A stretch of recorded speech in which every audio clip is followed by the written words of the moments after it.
SSB का paper देने? Paper नहीं अभी? अच्छा शाम को जाओगे, ठीक है।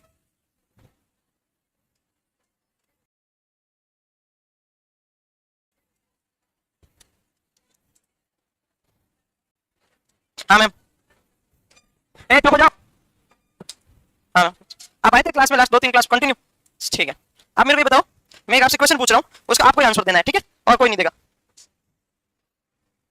ए चुप रहो, कोई बोल गया ना तो फिर देख लेना फिर।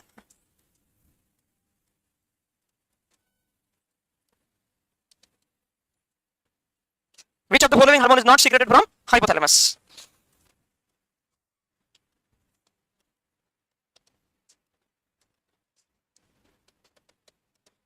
चुप रहो।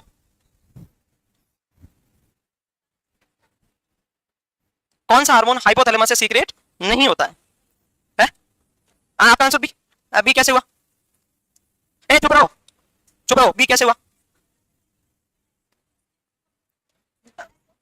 हाँ, एसिडोफिल तो सीक्रेट करते हैं ग्रोथ हार्मोन और प्रोलैक्टिन, बेसोफिल सीक्रेट करते हैं टीएसएच, एसीटीएच, एफएसएचएलएच। मैंने ये हाइपोथैलेमस का क्वेश्चन है कि कौन सा हार्मोन हाइपोथैलेमस से सीक्रेट नहीं होता? टीएसएच को कौन स्टिमुलेट करता है? सीआरएच। तो ये तो होता है, गलत हो गया आपका। टीएसएच को कौन स्टिमुलेट करता है? सीआरएच ही तो करता है भाई। बेसोफिल सेल में 3 टाइप के हार्मोन होते हैं, वो तीनों को 3 हार्मोन स्टिमुलेट करते हैं। देखो, टीएसएच को कौन स्टिमुलेट करेगा? सीआरएच। एसीटीएच को कौन स्टिमुलेट करेगा? टीएसएच को टीआरएच। अरे एक ही बात है, इधर कर लो, एक ही बात है। एसीटीएच को कौन करेगा? सीआरएच। और एफएसएच और एलएच को कौन करेगा? तो ये तो है, बी तो है ना। एसीटीएच को कौन स्टिमुलेट करेगा? सीआरएच। टीएसएच को कौन करेगा? TRH, thyroid thyrotropic releasing hormone. FSH LH को कौन करेगा? जीएनआरएच। इसका मतलब ये तो है। अब इधर आओ, एसिड ये तो बेसोफिल सेल का मतलब जीएच, ग्रोथ हार्मोन को कौन स्टिमुलेट करेगा? जीएचआरएच। इसका मतलब ये भी है। इसको इनहिबिट कौन करेगा? जीएचआरआईएच। इसका मतलब ये भी है, इसका मतलब ये भी है। अब आता प्रोलैक्टिन, प्रोलैक्टिन को कौन स्टिमुलेट करेगा? पीआरएच। इनहिबिट कौन करेगा? इसका मतलब इस नाम का कोई हार्मोन होता ही नहीं है।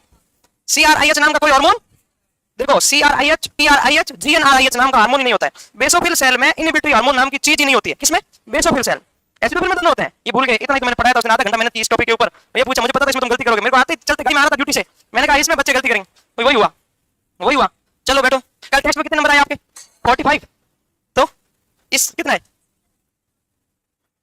काउंट नहीं करे आपने? काउंट नहीं किया? ओएमआर वालों ने काउंट नहीं किया? आपने वापस काउंट नहीं किया? अपनी ओएमआर शीट नहीं देखी? नहीं देखी? देखी कि नहीं देखी? सही से बताना, क्यों नहीं देखी भाई? जो गलत होता है उसके ऊपर काम करना, और क्या करना है? क्यों नहीं देखी बताओ? मैंने क्या बोला? जो गलत, एक बंदा है जिसके 100 में से 50 नंबर आ रहे हैं, एक है जिसके 70 नंबर आ रहे हैं, और 50 वाला जिसके तो 50 गलत हुए उसके ऊपर काम करेगा तो सिलेक्शन 50 वाले का होगा, 70 वाले का नहीं होगा। आपके नंबर कम भी आ रहे चल जाएगा यहाँ, अगर आपके जो गलत हो रहे हैं उसके ऊपर आपने काम कर लिया तो आप देख लीजिए मेरी ये गलत है, फ्यूचर में नहीं होना चाहिए। वीकनेस के ऊपर काम करना, यहाँ पर रैंक लाने का कोई इंपॉर्टेंट नहीं है, जो गलती हो रहा है उसके ऊपर काम करना आपने, वो आपने किया निकल देख लो। हाँ बैठो। कल टॉप कौन था? किधर है? जो टॉप होते आते नहीं है। Third rank, third rank, third वाले भी नहीं आए। थर्ड रैंक कौन है? वो भी नहीं आया। फर्स्ट रैंक का सेकंड, सेकंड भी नहीं आया। मतलब रैंक घर के पेटी में रखने के ले जाके, वो उनको कोचिंग पूरी हो रखी है। इस एक चीज एक सीखने को मिलती है, जो भी लोग टॉप वही करते हैं जिसका सिलेबस पूरा हो रखा है। सिलेबस पूरा हो रखा है, वो वीकनेस के ऊपर काम कर रहे हैं बराबर। इसलिए यहाँ पर रैंक नहीं आए तो घबराना नहीं है, अपने आप आ जाएगी एक दिन। यहाँ से रैंक से ज्यादा अपने को वहाँ एग्जाम में लाना है। और एक बात और कह देता हूँ, आज रोजाना टॉप रैंक लाना डिप्रेशन का सूचक है।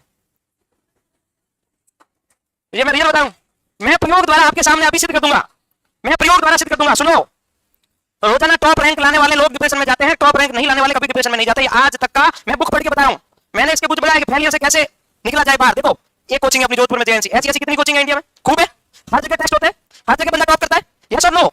जब एग्जाम होगा तो उसमें कौन टॉप करेगा? एक जना करेगा। तो बाकी 50 कोचिंग एग्जांपल के लिए एक टॉप करेगा, 49 कहां गए? इंफीरियरिटी कॉम्प्लेक्स में। ओ माय गॉड, मेरी क्यों नहीं आई? 49 कहां जाएंगे? डिप्रेशन में। एग्जांपल सुन लो, 12th में कोई बंदा एक स्कूल में टॉप करता है, 99.9% वो स्कूल का टॉपर है। ऐसी कितनी स्कूल है इंडिया में? जब वो आगे जाके कंपटीशन का पेपर देंगे तो टॉप कौन करेगा? कोई एक, बाकी वालों को क्या होगा? डिप्रेशन। इसीलिए टॉप नहीं भी आए कोई घबराने की बात नहीं, अपने को रोजाना इंप्रूव करना है। टॉप लाना कोई भी बात नहीं है, क्योंकि टॉप जिस दिन नहीं आएगा उस दिन होगा। फिर अपने को क्या करना है? मन सेटिस्फाई होना चाहिए, एकदम सुकून होना चाहिए, बहुत मस्त वाला, वरना फिर दुख होता है फिर। इसलिए प्लीज जो क्वेश्चन कल के पेपर में गलत हुए, अगर वो नेक्स्ट पेपर में गलत हो रहा है, इसका मतलब आप पढ़ाई नहीं कर रहे हो। कल वाले पेपर में आपके नंबर टॉपर के 80 आने चाहिए थे, कल वाले पेपर में टॉपर के 80 नंबर आने चाहिए थे। इस टाइप का पेपर था 80 85। इसका मतलब 80 नहीं आ रहा, इसका मतलब कहीं ना कहीं तुम्हारी पढ़ाई वीक है। क्योंकि कल पेपर वो मतलब अच्छा था, जो पढ़े हुए क्वेश्चन थे सारे, मैंने कल देखा हमको, मैंने कहा ठीक है क्वेश्चन आने चाहिए थे, आप लोग नहीं पढ़े, इसका मतलब गलत बात है एकदम। अब हम क्या पढ़ते थे? हाइपोथायरायडिज्म पढ़ते थे। हाइपोथायरायडिज्म का मीनिंग क्या होता है? Decrease secretions. कॉज पढ़ लिए थे, कॉज पढ़ लिए थे क्या? कॉज में कोई डाउट? क्रेनियोफैरिंजियोमा पता है? और हाइपोक्रोमोफोब सेल का ट्यूमर पता है? सिहान सिंड्रोम क्या होता है पता है? सीमन डिजीज क्या होता है पता है? अब तक ठीक है मामला, मतलब सीक्रेशन कम हो रहा, मेनली ग्रोथ हार्मोन और प्रोलैक्टिन का भी हो सकता है, बाकी वाले भी हो सकते हैं, जरूरी नहीं है।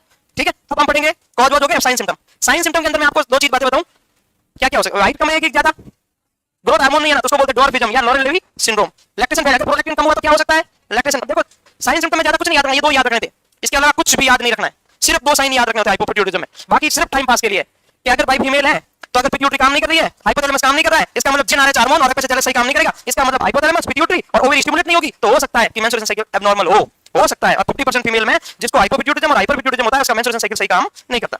ज्यादा होता है तो भी नहीं करता भाई, एफएसएच ज्यादा होगा तो भी दिक्कत, कम होगा तो भी दिक्कत, एलएच कम होगा तो भी दिक्कत, ज्यादा होता तो भी दिक्कत, क्योंकि पिट्यूटरी से कौन सा हार्मोन सीक्रेट होता है, एफएसएच और एलएच। इसका मतलब HPO hypothalamus pituitary ovary axis disturb होगा, इसकी वजह से सेक्सुअल हार्मोन कम डाउन रह सकता है, इसका मतलब डिक्रीज लिबिडो, मेल में भी डिक्रीज लिबिडो। ब्लाइंडनेस क्यों हो सकता है, हाइपर में भी ब्लाइंडनेस हो सकता है, हाइपो में भी हो सकता है। सच क्या है, अगर कॉज ट्यूमर है तो, अगर कॉज ट्यूमर है तो भाई ट्यूमर की वजह से हाइपोपिट्यूटिज्म हुआ है तो ऑप्टिक नर्व क्या होगी, कंप्रेस हो जाएगी। ट्यूमर की वजह से है तो हो सकता है ब्लाइंडनेस, बिल्कुल हो सकता है। हाइपोटेंशन क्यों हो सकता है, ये मैं आपको कॉम्प्लिकेशन में बताऊंगा बहुत अच्छे से। अगर किसी को पिट्यूटरी का ट्यूमर हो जाए और बाई चांस पिट्यूटरी कंप्रेस हो जाए और एडीएस सीक्रेट होना बंद हो जाए, तो पेशेंट को होगा भयंकर पॉलीयूरिया। भयंकर पॉलीयूरिया, एक दिन में 10 लीटर यूरिन आएगा कहां से, बॉडी का पानी बाहर निकलेगा। इसका मतलब एडीएच की डेफिशिएंसी को क्या बोलते हैं, डायबिटीज इंसिपिडस। तो अगर बाई चांस पिट्यूटरी के ट्यूमर की वजह से एडीएच कम हो गया, तो क्या पिट्यूटरी के किसी भी प्रॉब्लम की वजह से डायबिटीज इंसिपिडस हो सकता है, हो सकता है, हो सकता है। तो इसका मतलब हाइपोटेंशन भी हो सकता है, सीवियर बीपी कम हो सकती है, ऑफ कोर्स।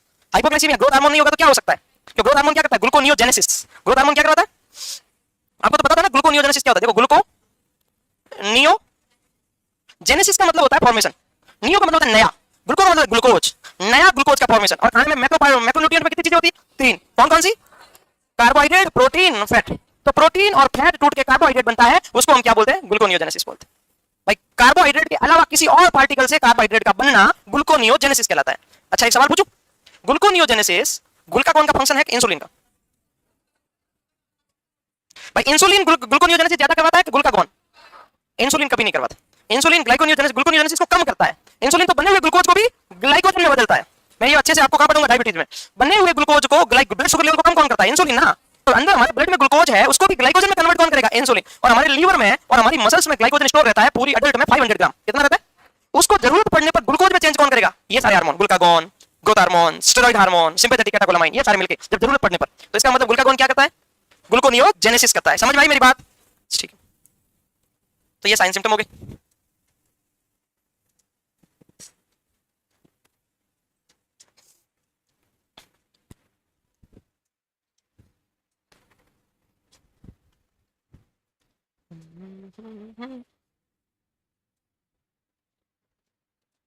हो गया, नहीं हुआ,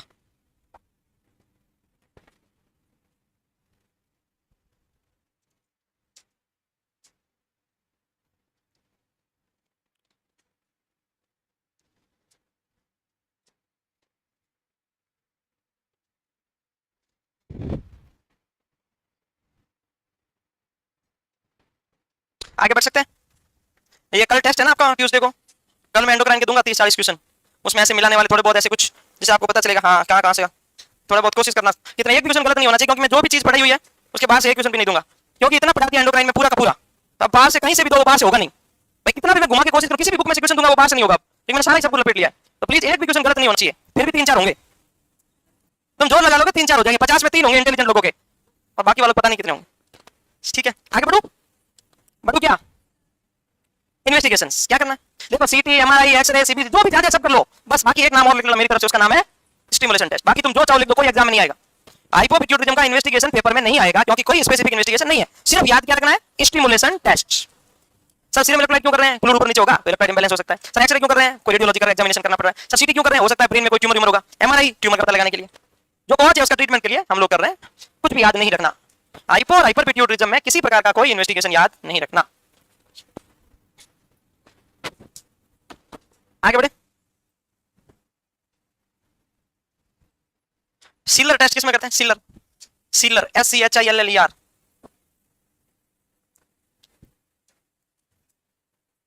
है किसमें कहते हैं सीलर, जो बता देगा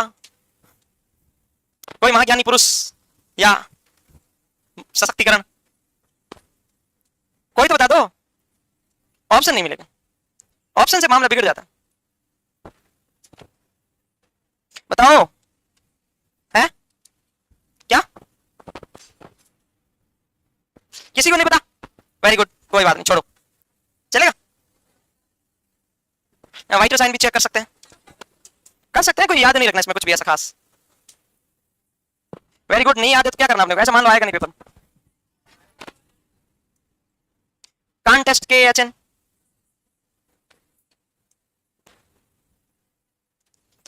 सिफिलिस में, किसमें? सिफिलिस में, वेरी गुड। तो सिलर किसमें करते बता दो आप में, मेरे में नहीं। हाइपोपिट्यूटिज्म में तो ग्रोथ हार्मोन ज्यादा है कम है, तो हम क्या दे देंगे? Growth hormone. तो बोल देंगे एचआरटी, हार्मोन रिप्लेसमेंट थेरेपी, जिसको बोलते हैं सोमेटोट्रॉप। ग्रोथ हार्मोन मतलब सोमेटोट्रॉप। सर्जरी कौन सी करेंगे? अरे भाई ट्यूमर है तो क्या करते हैं? हाइपोफाइजेक्टोमी। पिट्यूटरी को बाहर निकालना या पिट्यूटरी के ट्यूमर को निकालना क्या कहलाता है? हाइपोफाइजेक्टोमी। तो लिखो सब टोटल और टोटल हाइपोफाइजेक्टोमी। इतनी एक बात लिखो, फिर एक बढ़िया बात बताता हूं, एकदम बढ़िया बात। हाइपोफाइजेस किसको बोलते हैं? पिट्यूटरी को। एक्टोमी का मतलब रिमूवल। सब टोटल मतलब थोड़ा जहां से डैमेज है वहां से, या फिर टोटल निकालनी पड़ सकती है। ठीक है, आपने एमएसएन पढ़ी होगी बीएससी नर्सिंग जीएनएम करते टाइम, उसमें जब कोई भी आप डिजीज पढ़ते थे, और वैसे मैं पहले समझा चुका हूं, हर एक का डेफिनेशन इंपॉर्टेंट नहीं होता, किसी का साइन सिम्टम होता है तो किसी का मैनेजमेंट, तो किसी का डायग्नोसिस। मैनेजमेंट में आपने 3 स्टेप में पढ़ा है, एक नर्सिंग मैनेजमेंट, एक मेडिकल जिसको आप फार्माकोलॉजिकल मैनेजमेंट बोलते हो, एक आप सर्जिकल मैनेजमेंट बोलते हो। तो नॉन सेट में भी या किसी पेपर में भी फिक्स है, किसी का नर्सिंग मैनेजमेंट इंपॉर्टेंट है, किसी का सर्जिकल मैनेजमेंट इंपॉर्टेंट है, किसी का फार्माकोलॉजिकल। मैं आपको हाईलाइट करवा दूंगा किसका ये मैनेजमेंट किसी हालत में याद रखना है। अब बात सुनो, अगर किसी को ट्यूमर की वजह से हाइपोपिट्यूटिज्म है तो भी क्या करना है? हाइपोफाइजेक्टोमी। अगर किसी को ट्यूमर की वजह से हाइपोपिट्यूटिज्म है तो भी क्या करना? हाइपोफाइजेक्टोमी, क्योंकि अपने को ट्यूमर बाहर निकालना है। तो जो ही हाइपोपिट्यूटिज्म पूरा होगा मैं आपको हाइपोफाइजेक्टोमी एक साथ पढ़ाऊंगा, उसमें ये 3 चीजें बताऊंगा, nursing management, pharmacological management, surgical. वैसे का वैसे जब मैं थायराइड ग्लैंड पढ़ाऊंगा, पहले मैं हाइपोथायराइडिज्म पढ़ाऊंगा, फिर मैं हाइपोथायराइडिज्म पढ़ाऊंगा, फिर हाइपो के कॉम्प्लिकेशन, फिर हाइपर के कॉम्प्लिकेशन, फिर पैराथायराइड ग्लैंड, क्योंकि उसमें सेम उसी के साथ चिपकी, फिर एक बार ही पढ़ाऊंगा थायराइडेक्टोमी। थायराइडेक्टोमी एक वैसे नहीं हर चीज के साथ में थायराइडेक्टोमी लिख दी तो हर बार पढ़ो। तो थायराइडेक्टोमी क्या है? ट्यूमर की वजह से थायराइड डैमेज होगी तो बाहर निकालना, थायराइडेक्टोमी। तो इसमें भी सेम है, हाइपोपिट्यूटिज्म के सर्जरी भी क्या है? हाइपोफाइजेक्टोमी। हाइपर भी क्या है? हाइपरफाइजेक्टोमी। तो जो ही हाइपर पूरी हो जाएगी अभी 15 मिनट में, उसके बाद मैं आपको क्या पढ़ा दूंगा? हाइपोफाइजेक्टोमी। इसमें nursing role is very important and the complication is very important. दो बातें इसमें इंपॉर्टेंट है, नर्सिंग रोल एंड कॉम्प्लिकेशंस, जो किसी हालत में याद होने चाहिए, नहीं तो मामला जमेगा नहीं। आगे बढ़ो, अब नेक्स्ट लिखो हाइपरपिट्यूटिज्म। आप सोचोगे सर हाइपरपिट्यूटिज्म 5 पेज में पढ़ाएंगे, आप नहीं सोचा हाइपरपिट्यूटिज्म पढ़ाएंगे 5 पेज में, हो गया पूरा। हाइपर भी इससे कम टाइम में करूंगा, और जहां टाइम लगेगा वो है कॉम्प्लिकेशंस और नर्सिंग रोल है, चाहे 5 लाइन का, मैं टाइम आधा घंटा खराब करूंगा आपका। हाइपरपिट्यूटिज्म, अच्छा डेफिनेशन क्या है हाइपरपिट्यूटिज्म की? किसी भी कारणवश, कारण हुई injury, infection, trauma, tumour. Tumour किसका? क्रोमोफोब सेल का, क्रोमोफिल सेल का, क्रोमोफिल सेल का। किसका? क्रोमोफोब में हाइपोपिट्यूटिज्म हो रहा था, इसमें क्या होगा? क्रोमोफिल। अरे सीक्रेटरी सेल कौन सी है? एंटीरियर पिट्यूटरी की। Very good. डेफिनेशन क्या होगा? The increase secretion of anterior pituitary, या लिखो पिट्यूटरी हार्मोन। तो क्या लिख दिया? The increase secretion of pituitary hormone 1 और मोर। हो सकता है एक ज्यादा हो सकता है एक से ज्यादा हो सकता है सभी ज्यादा हो, डिपेंड करता है कि कौन सी सेल अफेक्ट हो रही है उसके अंदर। ठीक है, कॉज क्या हो सकता है? वही chromophil cell tumours, trauma, infections, trauma, infections, tumour, तीनों का है ना, पिट्यूटरी एंड हाइपोथैलेमस।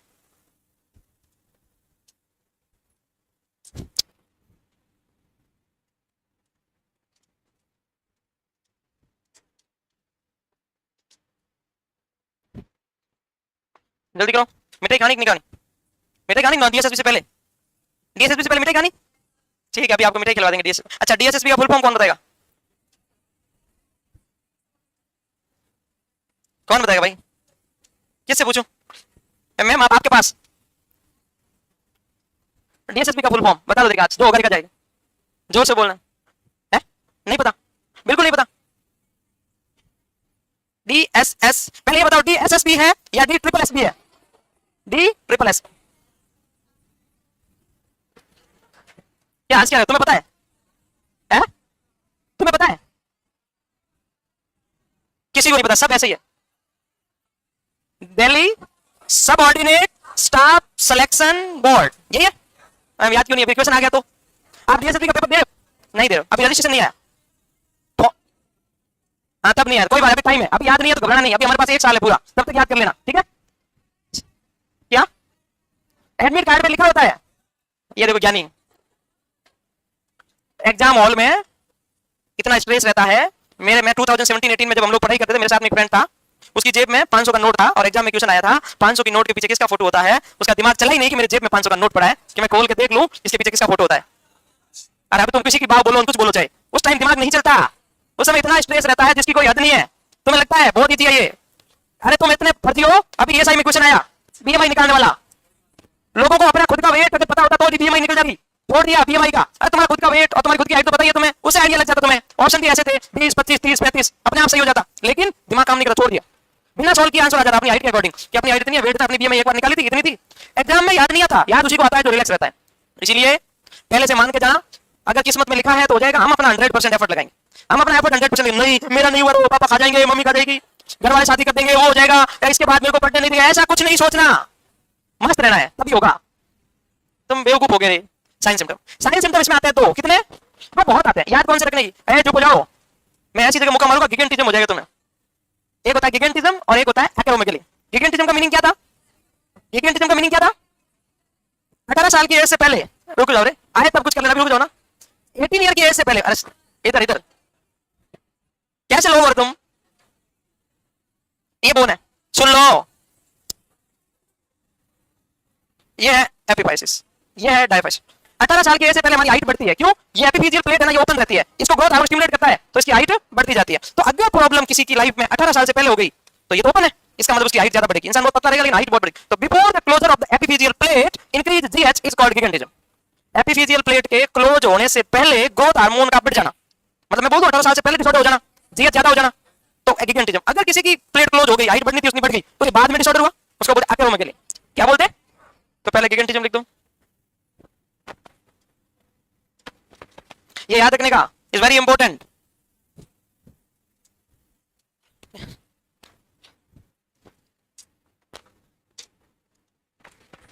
मेरा बना रहा है क्या? फोन उल्टा कर देता हूं, रहने दे फोटो। हाँ क्या टेस्ट बताया उसका? किसी को नहीं पता? टेप स्मीयर नाम सुना है? किसमें करता है? एक ऐसा कैसा टेस्ट और होता है।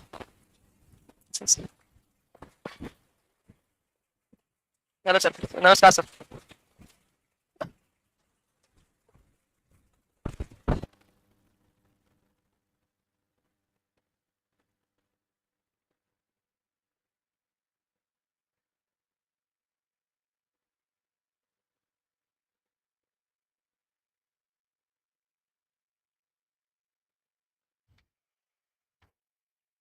पवन नॉटसेट 05 में नॉटसेट को क्रैक करके एम्स नागपुर ज्वाइन किया पवन ने। और बेसिकली पवन जो है अकोला महाराष्ट्र से बिलोंग करते हैं। महाराष्ट्र से कौन कौन बच्चे? पूरा हाथ खड़ा कर, पूरा, इट्स गुड। और ऑनलाइन स्टूडेंट थे, नॉटसेट 05 को क्रैक किया, नागपुर एम्स ज्वाइन किया और अपना कीमती टाइम निकाल करके पापा के साथ जेआईएनसी जोधपुर आए, जेएनसी परिवार का शुक्रिया अदा करने। जब भी कोई फ्यूचर नर्सिंग ऑफिसर, जब नर्सिंग ऑफिसर बनता है, बनने के बाद लाइफ काफी बिजी हो जाती है और उसमें से भी टाइम निकाल के उस कंट्रीब्यूशन को याद करता है जिन्होंने उसकी लाइफ को बनने में थोड़ा सा सहयोग किया, और उस प्लेस पे आके शुक्रिया अदा करना। Thank you so much Pavan, thank you so much. Then now I request to Ali sir कि पवन को जो है गोल्ड मेडल पहनाए। आ जाओ, नहीं उसके बाद सफाई करें, फोन आ जाओ। देखिए गोल्ड मेडल को मॉडिफाइड कर दिया, देखिए जेएनसी का वो नाम भी आ गया साथ में, है ना। Then I requested my self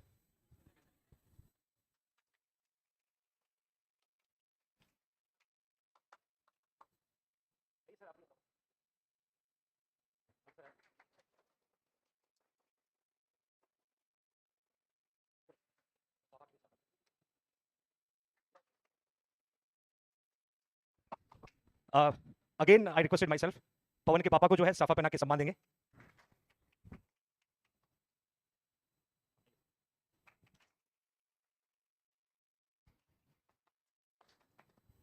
एक फादर के लिए अपने बच्चे को सक्सेस होते देख के आई थिंक लाइफ की सबसे सबसे बेस्ट खुशी होती है। और सुबह आ गए थे 10:30 बजे, मैं पवन से मिला, पवन के पापा से मिला, परिवार के बारे में जाना, बहुत कुछ जानने की कोशिश की। अब मैं पवन से रिक्वेस्ट करूंगा कि कैसे जुड़े हो जेएनसी परिवार से, कैसी जर्नी रही और महाराष्ट्र से नागपुर से जेएनसी जोधपुर आने का प्लान कैसे हुआ, तो पवन प्लीज बताएं। Firstly good evening to all. Maharashtra से कौन कौन है इधर? 80-20 का रेशियो उल्टा हो गया क्या? या 50-50 है इधर? सबको ये अपना जो ड्रीम है, ड्रीम एम्स रहता है कि अपने मदर स्टेट में एम्स मिलना चाहिए। सबके स्टेट में होगा लगभग, यहाँ पे जो भी प्रिपरेशन करते होंगे उनके सबके स्टेट में एम्स होगा। और जॉब चाहिए तो कौन सी चाहिए? एम्स में चाहिए, सेंट्रल गवर्नमेंट में चाहिए, ठीक है। स्टेट गवर्नमेंट में कुछ नहीं रखा है, क्योंकि सैलरी का जो इफेक्ट है डायरेक्टली 50% ज़्यादा बढ़ती है, और बाकी फैसिलिटीज तो आपको पता ही होगी। सर डेली आपको जो ये करते होंगे, मोटिवेट करते होंगे कि सैलरी क्या है क्या है, आप तो अली सर को देखते होंगे जो लिटिल चैंप है अपने जेएनसी के, नॉलेज का भंडारा। एक बार बोर्ड पे स्टार्ट किया है, एक टॉपिक तो पूरा खत्म होने तक एंड नहीं करेंगे वो। एक टॉपिक अगर आपने बोल दिया कि सर को एक बार गिगांटिज्म बोल दो, तो सब पूरा बोल के रख देंगे और पूरा उसको लंबा करके रख देंगे कि क्या क्या है करके। तो जो जेएनसी की टीम में से आरसी सर है, आरसी सर का तो नॉलेज आपको पता ही होगा, जो ओटी का है, क्रिटिकल एरिया का जो भी नॉलेज है, उनका बहुत अपग्रेडेड और इतना ऐसा अच्छा नॉलेज है कि मुझे अभी तक मैंने ऐसे टीचर नहीं देखे मेरे कॉलेज लाइफ में। और मेरा जो एक्सपीरियंस है, मुझे ओबीजीवाई मेरे फर्स्ट से थर्ड ईयर तक मेरा जेएनएम जो हुआ है, पीबी तो मेरा नॉन अटेंडिंग में था, तो जेएनएम के पूरे थर्ड ईयर में मुझे ओबीजीवाई समझ में नहीं आया, और हनु सर ने जब एक्सप्लेन करके बताया तो पूरे पूरे ओबीजीवाई के कंसेप्ट क्लियर हो गए। तो ऐसा जो अपना जेएनसी का है, और मैं जब पीपी कर रहा था उस टाइम जेएनसी से जुड़े दो स्टूडेंट जो सीएचओ करने उधर करने आए थे, सीएचओ का ट्रेनिंग चल रहा था उनका गोदावरी कॉलेज में, जळगांव करके उधर महाराष्ट्र में एक डिस्ट्रिक्ट है, उधर उनका सीएचओ का ट्रेनिंग चल रहा था। उन्होंने हमारा जस्ट स्टडी देखिए, उन्होंने हमको बोला कि आप एक बार जेएनसी से जुड़ जाओ और आप थोड़ा सा अगर आपका एफर्ट्स देंगे तो आप सक्सेस हो ही रहेंगे। और मेरा पीपी कंप्लीट होने के बाद, मेरा जस्ट फाइनल एग्जाम देने के बाद मेरा जो प्राइवेट का जॉब था, प्राइवेट का जॉब छोड़ के मैंने ऑनलाइन क्लास करके जो है वो स्टार्ट किए, और एक बार जेएनसी से स्टार्ट किया और बाद में एंड भी जेएनसी से हुआ है सब जो भी अभी जो है। ये तो जस्ट प्राइवेट जो ये सेंट्रल गवर्नमेंट का एम्स का जो जॉब था इधर तक एंड हुआ है। बाकी जो सर की पब्लिक लाइफ जो है तो आपने देखी होंगे, काफी सर की जो प्रोग्रेस है बस same as it is sir को फॉलो करना है और इधर से और आगे बढ़ना है। जस्ट एक जॉब जो है वो तो एक लाइफ का हिस्सा है, बाकी का जो है बाकी का बहुत अपग्रेड करना है। और नॉलेज जो है, जैसे सर अपना नॉलेज 2002 से कंटिन्यू कर रहे हैं और अभी भी अपग्रेड कर रहे हैं, तो हम तो अभी से आए हैं, छोटे छोटे बच्चे अभी एम्स में आए हैं।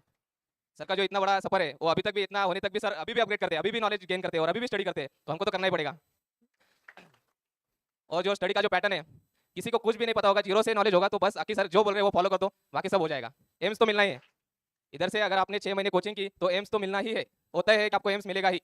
तो स्टेट गवर्नमेंट तो वो तो सब्स्टिट्यूट रहेगी, वो तो मिलेंगे, क्योंकि मुझे एक बार सीएचओ मिला है। सीएचओ के बाद मैंने सीएचओ का जस्ट ट्रेनिंग किया था 6 मंथ का, और 6 मंथ का ट्रेनिंग खत्म होते तक मेरा जो एम्स का था तो एम्स का भी आ गया, और स्टेट का जो डीएमआर का था वो भी आ गया था। स्टेट का जो डीएमआर है वो सेकंड पोस्ट और एम्स की जो है थर्ड पोस्ट थी। डीएमआर के मैं डीवी को ही नहीं गया था, क्योंकि मेरा एम्स का और इसका दोनों भी लगभग 1-2 दिन का फर्क था, तो इसलिए मैं स्टेट की डीवी को ही नहीं गया, क्योंकि उधर डीवी करने जाएंगे, क्योंकि स्टेट का करना ही नहीं था। चाहिए तो सेंट्रल गवर्नमेंट ही चाहिए था। स्टेट मतलब है ठीक है, लेकिन सेंट्रल गवर्नमेंट में ही चाहिए। अगर जॉब करना है तो सेंट्रल गवर्नमेंट में करना है, सैलरी भी अच्छा मिलेगा, रिस्पेक्ट भी अच्छा है। उधर एम्स में जाएंगे, नर्सिंग ऑफिसर बोलेंगे तो सब कुछ सर सर मैम मैम करके बोलेंगे आपको। एक्सपीरियंस चाहिए तो थोड़ा स्टडी तो करना ही पड़ेगा, क्योंकि सर मैडम और इतनी जो रिस्पेक्ट है नर्सिंग ऑफिसर के एम्स में जाएंगे तो उतना रिस्पेक्ट मिलाने के लिए आपको थोड़ा तो एफर्ट्स करना ही पड़ेगा। और जो स्टडी पैटर्न जो है, आप जो गुरुकुल से जेएनसी गुरुकुल से जुड़े हैं, इससे बेस्ट कोचिंग कौन सा भी नहीं है, ये सबसे बेस्ट कोचिंग है मुझे तो लगता है। क्योंकि मेरा शेड्यूल ही ऐसा था, जब मैंने प्राइवेट का जॉब छोड़ा था तब से जेएनसी में ऑनलाइन ऑलरेडी मेरा ज्वाइन था, और बाद में बस शेड्यूल यही था, मॉर्निंग से उठने के बाद एक क्लास देखना है, बाद में थोड़ा बीच में स्टडी करना है, नाश्ता विस्टा होने के बाद में एक क्लास रहेगा 10:30 वाला, वो होने के बाद जो कंटिन्यू जो क्लास मैंने लिया था ऑनलाइन क्लास होगा, बाद में मेरा कंटिन्यू नोट्स चलेगा, नोट्स का रिवीजन वो हो जाएगा, तो फिर से वापस आएंगे जेएनसी के ऐप्स पे और उसका टेस्ट सीरीज देंगे, बाद में सो जाएंगे। मॉर्निंग से रूटीन कंटिन्यू वही चल रहा था 6-7 महीने तक, और फिर बाद में जेएनसी ये सब होने के बाद जब कोचिंग खत्म हुआ तो बाद में जेएनसी का क्रैश कोर्स चल रहा था, क्रैश कोर्स, बाकी का जो टेस्ट सीरीज चल रहा था टेस्ट सीरीज जो भी है वो सब जेएनसी का ही लेना है। अगर आप जेएनसी में क्लास कर रहे हैं तो सब कुछ रहेगा जेएनसी का, टेस्ट सीरीज भी उनका ही रहेगा, उनका ही सब नोट्स रहेगा, उनका ही जो भी कंटेंट होगा वो सब उनका ही रहेगा। अगर आप इधर उधर भटक जाएंगे तो पूरी दुनिया से भटक जाएंगे, फिर इधर का ना उधर का हो जाएगा। एम्स भी नहीं मिलेगा और स्टेट गवर्नमेंट भी नहीं मिलेगा, क्योंकि क्या होता है ना, हम कभी कभी अभी यूट्यूब पे बहुत सारे चल रहे हैं ऑनलाइन क्लासेस, तो हम उधर यूट्यूब पे जाते हैं, उधर थोड़ा सा क्लास थोड़ा सा कंटेंट देखते हैं, और फिर बाद में अपने इधर आते हैं तो हमको लगता है कि सर तो बहुत छोटा ही बता रहे हैं, इधर तो बहुत बड़ा लग रहा है, नर्सिंग नेक्स्ट लाइफ के क्लासेस इतना लंबा एक्सप्लेनेशन दे रहे हैं, सर तो इतना सही दे रहे हैं, तो फिर हमारा कैसे होगा। लेकिन जो सर दे रहे हैं वो जो एग्जाम के हिसाब से वही दे रहे हैं, आपको वही पढ़ना है। जो बहुत सारा है वो आप एक एमबीबीएस का प्रिपरेशन जो एमबीबीएस जो डॉक्टर लेवल का है वो तो नहीं चाहिए, क्योंकि उनका कंसेप्ट जो बहुत लंबा घुमा के आते हैं, और हमको जो है डायरेक्ट अगर क्वेश्चन आ गया कुछ नर्सिंग का जो आप वो जो सिखाते हैं वो मेडिकल केयर का सिखाते हैं, और हमको जो क्वेश्चन आते हैं नॉर्सेट में वो नर्सिंग केयर के लिए आते हैं, तो हमको जो आंसर रहता है हमारा नर्सिंग केयर भी रहता है, उसमें मेडिकल केयर भी रहता है। और कभी कभी हम बहुत ऐसे इसमें जाते हैं ओवर कॉन्फिडेंस कि हम तो डॉक्टर हो गए, अभी तो मेडिकल ट्रीटमेंट दे देंगे, उसमें कर देते हैं और वो नेगेटिव जाता है। तो इसके हिसाब से जो भी जेएनसी गुरुकुल से जो भी इंस्ट्रक्शन मिलता है बस same as it is follow करना है, एक दिन हो ही जाएगा ऐसा है। बाकी जो है थैंक्स बोलना चाहता हूँ अनु सर को, अकी सर, अनु सर शायद अभी कॉलेज में होंगे, बाकी अली सर है, आरसी उमाव सर अभी ड्यूटी से आ रहे होंगे, श्री सर भी है। तो ये जो टीम है और जो नर्सिंग बैकग्राउंड से उनको ही पता है कि नर्सिंग के क्वेश्चन कैसे आएंगे और उनको कैसे अटेम्प्ट करना है। बाकी अदर डिपार्टमेंट इंजीनियरिंग वाले आके आपको अगर नर्सिंग का सिखा देंगे तो वो तो सही नहीं होगा ना, और क्वेश्चन भी इंजीनियर होंगे आएंगे जो टेक्निकल लेवल के। नर्सिंग का कैसे रहता है कि उसको बैक केयर देने से भी उसको बेड सोर प्रिवेंट होगा, ऐसा रहता है। अगर मेडिकल में जाएंगे तो वो बोलेंगे नहीं नहीं बैक केयर तो दे ही देंगे, लेकिन हमको तो एंटीबायोटिक चालू करना पड़ेगा। तो ऐसा जो क्वेश्चन है जो आंसरिंग है, अगर नर्सिंग से पढ़ेंगे तो ही नर्सिंग का आंसर जो है वो सही आएगा। और नेगेटिव मार्किंग और नॉर्सेट का तो आपको पता ही होगा, डे बाय डे उसका लेवल भी बढ़ता जा रहा है और बाद में फिर पैटर्न भी चेंज होता रह रहा है। अगर आप कंटिन्यू गुरुकुल से जेएनसी गुरुकुल से कनेक्ट रहेंगे तो पैटर्न आपको जैसे अपग्रेड रहेगा सेम। मुझे तो लगता नहीं कि लेट होगा, जस्ट पहले दिन अगर अपडेट आया तो नेक्स्ट डे कोचिंग क्लासेस में आपको बताया जाएगा कि ऐसे ऐसे नॉर्सेट का पैटर्न चेंज हो गया है, आपको इस हिसाब से कंटिन्यू करना है, आपको इस हिसाब से कैसे प्रिपरेशन करना है। और अगर आकी सर इतने बड़े होकर अगर अभी तक इतना प्रिपरेशन करते हैं, सुबह से अगर शाम तक इतना एफर्ट्स दे सकते हैं तो हम तो देना ही पड़ेगा। यंग एज है, अभी तो जस्ट आए हैं, मुझे नहीं लगता कि 20-25 के ऊपर कोई होगा अभी इधर। 21 में तो नर्सिंग कंप्लीट होता है, बाकी 25-26 में तो इधर होंगे उसके पहले ही। तो इससे अच्छा है कि जो और मेरा जो मेन मोटो था, मेरा जो मोटिवेटर है वो आकी सर ही है, क्योंकि मुझे जो बताने वाला था उन्होंने मुझे जस्ट इतना बताया था कि ऐसे ऐसे करके जेएनसी को ज्वाइन करो। जेएनसी ज्वाइन करने के बाद पता चला कि आकी सर ने जीएनएम किया है, पीबीबीएससी किया है, बाद में एमएससी किया है और बाद में पीएचडी किया है। तो इतना सारा लंबा सफर है, तो मैंने सोचा कि हमारा तो अभी जीएनएम तो हो ही गया, ऑलरेडी पीबीबी हो गया, तो अभी क्या है बस प्रिपरेशन करना है, एक ही साल तो देना है, एक साल में तो हो ही जाएगा। और एक साल ऐसा देना है कि पूरा सोशल मीडिया से, पूरा फ्रेंड सर्कल से बाहर जाके आपको प्रिपरेशन देना पड़ेगा। क्योंकि मेरा सेल्फ एक्सपीरियंस है कि मैंने जब हॉस्पिटल छोड़ा था तो हॉस्पिटल से मैं 25 किलोमीटर दूर गया था प्रिपरेशन करने के लिए। मैं उसी शहर में था ऑनलाइन क्लासेस के लिए, लेकिन 25 किलोमीटर दूर गया क्योंकि फ्रेंड सर्कल छूट जाएंगे। अगर नजदीक है तो वो बोलेंगे चल भाई तू तो कुछ नहीं करा, इधर तो पढ़ते रहता है बैठे बैठे, तो फिर चलो घूम के आते हैं। और मेंटेलिटी ऐसा है ह्यूमन का कि अगर किसी फ्रेंड ने बोला कि चलो तो हम निकल ही जाते हैं, रोक ही नहीं सकते हम अपने आप को कि रोकना है इधर या नहीं जाना है, ऐसा रोक ही नहीं सकते। तो इससे अच्छा, और ये जो एनवायरमेंट है सब बच्चे ऐसे रहेंगे कि हमको पढ़ना ही है, इसमें कोई नहीं रहेगा कि हमको घूमने जाना है, किसी को किधर जाना है, तो सब ऐसे इसमें रहते हैं। और रूममेट्स के जो तो अलग ही कॉम्पिटेटिव रहता है उनका, जो 2-3 रूममेट है उनका तो अलग ही कॉम्पिटेटिव रहता है कि नहीं ये तो दोपहर वो तो शाम में 2 बजे उठ के पढ़ता है, तो हम उससे पहले 1 बजे उठ जाएंगे। कोई कोई ऐसे भी रहते हैं ना कि लाइट बंद करके फिर ब्लैंकेट डाल के ऐसे टॉर्च चला के करते होंगे ना, कोई ऐसे प्रिपरेशन, कोई रूममेट होंगे आपके ऐसे? क्योंकि मेरे रूममेट थे, वो मुझे सुला देते थे 11 बजे और 2 बजे उठता था तो और स्टडी करता था ब्लैंकेट डाल के ऐसे टॉर्च लगा के और वो जो है वो रायपुर में लगा है, और उस टाइम मेरा थोड़ा कम स्कोर आया था, 43 आया था 904 में।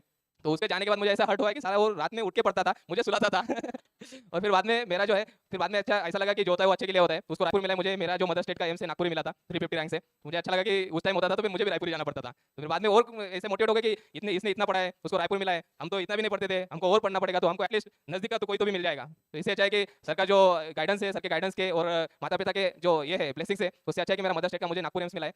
फिर से थैंक यू बोलता हूँ जेएनसी फैमिली को और आकी सर को। और आपको अगर सिलेक्ट होना ही है तो आकी सर का जो भी इंस्ट्रक्शन है वो फॉलो करना ही पड़ेगा। अगर आप थोड़ा भी सब्स्टिट्यूट देंगे कि ठीक है सर बोलते हैं 8:30 का क्लास फिर बाद में देखेंगे, नहीं तो फिर लाइव क्लास फिर ऑफलाइन देखेंगे, तो उससे मजा नहीं आएगा। जो क्लास लाइव देखने में है, जो मजा लाइव क्लास देखने में, वो ऑफलाइन क्लास देखने में मजा नहीं है। का सदरी भी क्या है, हाइपोवाइजेक्टोमी, हाइपर भी क्या के साथ JINC सर अभी ड्यूटी से आ रहे होंगे, नहीं तो फिर लाइव क्लास फिर ऑफलाइन देखेंगे।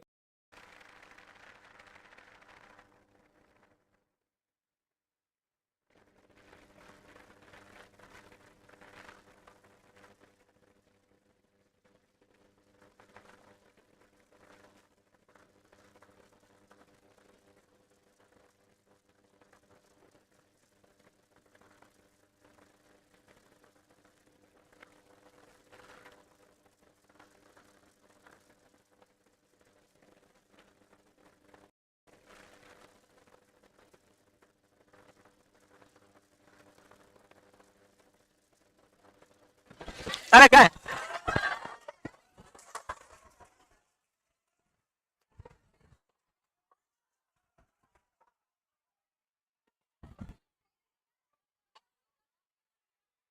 इधर आओ, लेकर नहीं जा, आप चुप रहो। तुम इतना जोर से चिल्ला रहे हो मेरे सामने, शर्म नहीं आती तो? ये अभी क्या बोलेंगे पता आपको? है? मेरे को कल किसी ने पूछा, नहीं तो खड़ा था, कि सर ये इंसाफ आपके क्या लगता है? मेरे को पूछा किसी ने, मैंने कहा रिश्ते में तो मेरा चाचा है पर वैसे छोटा भाई है। लिखो नेक्स्ट, गिगेंटिज्म। गिगेंटिज्म मीनिंग समझ लिखी आपने, लिखना है? हो गया? देन एक्रोमेगली का मतलब है, प्लीज अगर मेरे गाली सब कुछ ठीक है, हमारा एकदम सब ओके, फिर आज फुल स्टिमुलेट हो गया, ये बोल है 2 एपिफाइसिस 1 डायफाइसिस, ठीक है? अब क्लोज हो गई, जैसे 18 साल 20 साल 25 साल 30 साल के बाद में कोई डिसऑर्डर हुआ तो अब उसकी हाइट तो नहीं कर सकती, तो उसके क्या होगा? ग्रेट गली नाम सुना है? वो ग्रेट गली कैसे, यहाँ से ये बाहर आ जाएगा, फ्रंटल बोचिंग हो जाएगा, बोन साइड से ग्रो कर जाएगी, फिर ऐसे ऐसे चलेगा, मोरू मोरू ने बोला, आवाज भारी हो जाएगी, समझ में आ रही? टंग मसल्स में ग्रोथ ज्यादा होगी, टंग ज्यादा ग्रो हो जाएगी, क्लबिंग फिंगर हो जाती है, ज्यादा लंबी तो नहीं हो सकती, तो क्या हो जाएगी, ऐसे साइड से ग्रोथ होगी, क्लबिंग फिंगर हो जाएगी, तो ये सारी चीज हो जाएगी इसमें। एक्रोमेगली क्या होता है? After closing of epiphyseal plate increase the size of bone, cartilage and soft tissue horizontal, increase head circumferences, short bone होती है इसमें ज्यादा इन्वॉल्व होती है, clubbing fingers, enlarge tongue, lower jaw, mandible, lips, deepening of the voice, ज्यादा भारी हो जाती है। आपने ग्रेट गली की आवाज सुनी? प्रोमिनेंट थिन नोज, ये सारी मसल्स होती है, ज्यादा ग्रो कर जाएगी। प्रोमिनेंट पेरिऑर्बिटल रेस, यहां से सर बायस लगेगा ना, एक अच्छा सा ऐसे बहुत बड़ा सा सर ऐसे टाइप से stylish, increase the length of, हो सकता है मे बी ये सर हाइपरग्लाइसीमिया भी लिख सकते हो आप, है ना? तो आपको मिठाई मिल गई। और ये अपना पवन था, ये ऑनलाइन स्टूडेंट था, ऑफलाइन पहली बार देखा है, प्योर ऑनलाइन था एकदम। एक होता है सेमी ऑनलाइन, कभी कभी ऑफलाइन आ जाए बीच में, ये इसने कभी देखा ही नहीं, पहले ऑनलाइन ही पढ़ता था, कैमरे में देख रहा हमसे, फिर आधे को आज ऑफलाइन, ऐसे लगा था जैसे ऑफलाइन ही पढ़ा है। जब इंसान सिलेक्ट हो जाता है ना, फिर यूं ज्ञान का गुब्बारा फूटता है।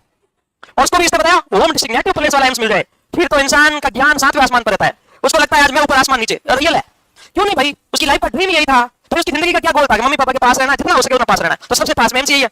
उसने एक बात बताई थी कि एक पर्सन था, हमें सुला के रात को ब्लैंकेट में पड़ता था, सरस्वती का खजाना खर्च करने से बढ़ता है। और उसने ये भी बताया मुझे मिला फर्स्ट प्रायोरिटी, मुझे मिला सेकंड प्रायोरिटी। रायपुर महाराष्ट्र वालों की सेकंड प्रायोरिटी है, नहीं मिलता है नागपुर तो सेकंड में रायपुर होते। तो फिर देख लो, इसने पढ़ा और शेयर कर दिया।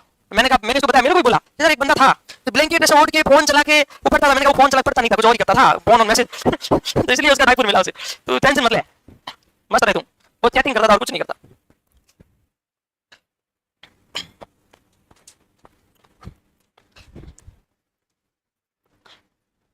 ये हो गया अपना हाइपरपिट्यूटिज्म। इसमें इसकी टेस्ट क्या करेंगे, वही सप्रेशन टेस्ट, और बाकी सारे लिख देंगे, बाकी हम लोग सारे लिख देंगे। मिठाई सबको ली ना, ऐसा कौन है जिससे कुछ लोग खाते नहीं है, लड़कियां सूंघती है सिर्फ। हाँ इनको हाँ सच, आज सोमवार का व्रत और रखती है, जरूरी है। अच्छा फास्ट में ये नहीं खाते, व्रत रखना चाहिए, अच्छी बात है, इससे पॉजिटिव एनर्जी क्रिएट होती है, बहुत अच्छी बात। स्टिमुलेशन टेस्ट का मतलब है जैसे किसी को हाइपोपिट्यूटिज्म है, हम ग्रोथ हार्मोन देके देखेंगे, अगर ग्रोथ हार्मोन देने से उसकी ग्रोथ में इंक्रीज इनलार्जमेंट होता है, हाईएस्ट होती है, ग्रोथ बढ़ जाती है, इसका मतलब हमने स्टिमुलेट किया और रिस्पांस आया। हाँ नहीं, डायग्नोस होने की बात कर रहे हैं ना, जैसे अपने को उसकी हाइट नहीं बढ़ रही है, स्टिमुलेशन टेस्ट का मतलब किसी को प्रॉब्लम है तो ही हम डायग्नोस करेंगे ना, पहले पता नहीं चलेगा। जैसे किसी को जो चीज होनी चाहिए नहीं हो रही तो फिर हम उसको टेस्ट करेंगे, जो इंजेक्शन देना चाहिए वो देके टेस्ट करेंगे। और सप्रेशन टेस्ट का मतलब यही है, बस थोड़ा सा डिफरेंस है। सप्रेशन टेस्ट में हम लोग क्या करते हैं, वही चीज देते हैं सेम, ब्लड में लेवल चेक करते हैं, अभी भी बढ़ा हुआ है इसका मतलब इसको हाइपर है, मेटाबॉलाइज हो गया इसका मतलब इसको हाइपर नहीं है, बात वही है, बस एक में बढ़ा हुआ देखते हैं और दूसरे के अंदर देखते हैं कि मेटाबॉलिज्म हुआ कि नहीं हुआ, उसका एक्स्ट्रा है कि नहीं है। तो अब देखो इसका लिख लिया सर, लिख लिया क्या, कुछ भी याद नहीं रखना, कुछ भी याद है, आगे बढ़ो, जल्दी बढ़ो प्लीज, फास्ट, सुपर फास्ट।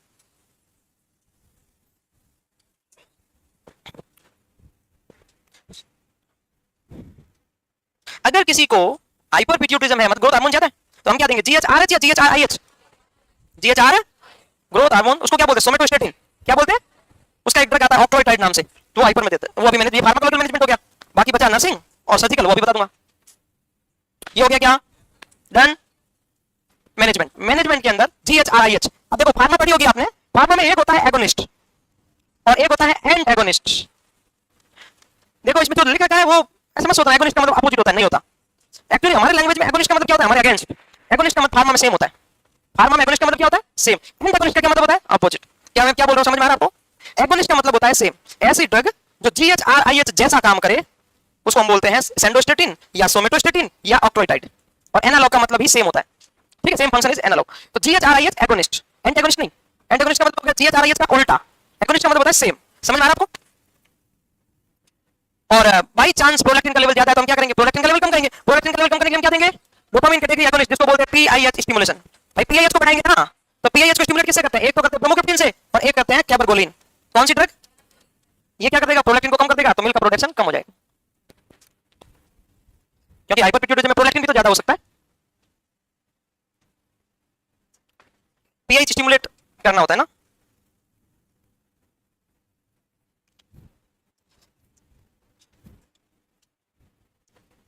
ये हो गया आपका फार्माकोलॉजिकल मैनेजमेंट हो गया। अब हम पढ़ेंगे, लिख लो तो बता देना मेरे को जल्दी। हो गया क्या, आपने किसी ने अगर मिठाई नहीं खाई है तो मैंने खा ली 4, कोई घबराने की जरूरत नहीं है, आपके और मेरे 2 ही पेट है, 4 नहीं है, एक आपका एक मेरा 2 ही हुए ना, तो घबराना नहीं, मस्त है ना। आपने खाया मैंने खाया, एक ही बात, एक नहीं है। आगे बढ़े, आगे बढ़े क्या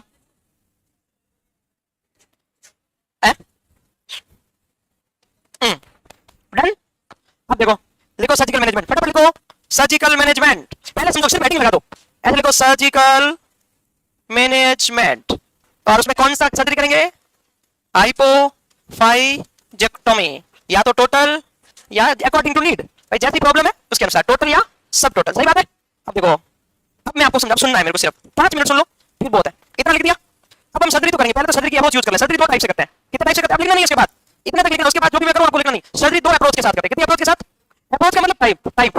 पहला खोपड़ी खोल के, पहला इस खोपड़ी खोल के, मतलब यहां से, उसको बोलते हैं क्रेनियोटॉमी। क्या बोलते हैं, अब आपको पता है पिट्यूटरी ग्लैंड ब्रेन के ऊपर वाले पार्ट में है कि नीचे वाले पार्ट में, नीचे वाले पार्ट में ना, तो अब आप खोपड़ी खोलोगे, ये है खोपड़ी, ये है इसकी आंख है, पिट्यूटरी ग्लैंड है यहाँ पर, तो आप इधर से खोलोगे तो आपको पता है ब्रेन की सीएनएस की कवरिंग में कौन कौन सी 3 लेयर होती है,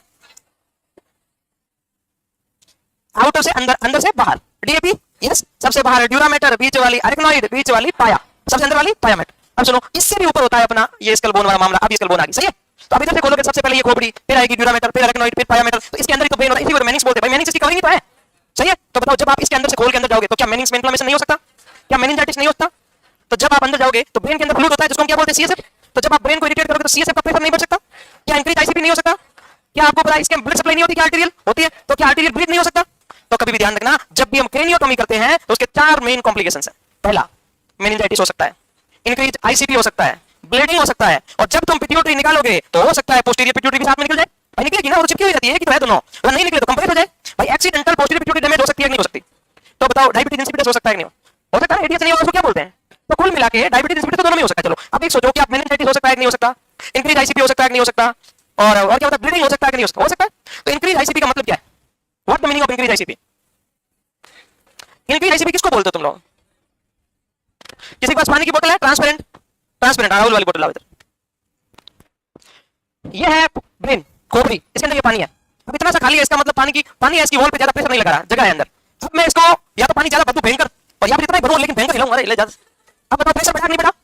या तो इसके अंदर फ्लूइड बढ़ जाए, या इरिटेशन बढ़ जाए, या इसका स्टिमुलेशन बढ़ जाए, या पानी ज्यादा भर दो। इन सब की वजह से क्या हो सकता है? Increase ICP. तो जब आप इसको इरिटेट करोगे तो इसकी सेल इरिटेट होगी, तो बताओ मेनिंजाइटिस होगा तो इंक्रीज आईसीपी होगा कि नहीं होगा? होगा ना। तो इंक्रीज आईसीपी किसका कॉम्प्लिकेशन होता है? क्रेनियोटोमी। ये समझ लो। अब इंक्रीज आईसीपी होगा, आर्टरी को ड्यूरिंग सर्जरी आर्टरी पंचर होगी तो ब्लीडिंग भी हो सकता है, और मेनिंज को आप जब टच करोगे तो मेनिंज तो हाईली सेंसिटिव होती है, मेनिंजाइटिस हो सकता है कि नहीं हो सकता? What the meaning of meningitis? Inflammation of the covering of the CNS. Inflammation of the, क्योंकि मेनिंज किसकी कवरिंग है? ब्रेन प्लस स्पाइनल कॉर्ड दोनों की कवरिंग को मेनिंज बोलते हैं। Not only brain, not only spinal cord, brain और spinal cord दोनों की कवरिंग को क्या बोलते हैं? और सीएनएस का मतलब यही होता है, ब्रेन और स्पाइनल कॉर्ड दोनों चीजें होती है ना। सीएनएस के अंदर सिर्फ ब्रेन नहीं आता, स्पाइनल कॉर्ड भी आता है, तो इसका मतलब ब्रेन और स्पाइनल कॉर्ड की कवरिंग की लेयर होती है, उसको मेनिंज बोलते हैं। तो इसका इन्फ्लेमेशन हो सकता है। तो इसका मतलब तीन कॉम्प्लिकेशन, क्रेनियोटोमी का मतलब समझ में आ गया। अब डिपेंड करता है कि आप क्रेनियोटोमी किस में करो। क्रेनियोटोमी कब करनी है? जरूरी नहीं है हाइपोफाइजेक्टोमी में करो। रोड ट्रैफिक एक्सीडेंट में इंटरनल ब्लीड हो जाए तो भी क्या करना पड़ता है? क्रेनियोटोमी। क्यों करना पड़ता है? भाई इंटरनल ब्लीड होगा, कभी भी है जल्दी होगी तो ब्लीडिंग बाहर आए, कोई जरूरी नहीं है। बाहर आएगा तो कोई जगह आने की, कहां ईयर और नोच, और कहां से आएगा? और कोई जगह नहीं है, अंदर ही आएगा। वो ईयर नोच कब आएगा? जब ब्रेन के निचले हिस्से में बेसिलस स्कल फ्रैक्चर होगा। कौन सा पार्ट फ्रैक्चर होगा?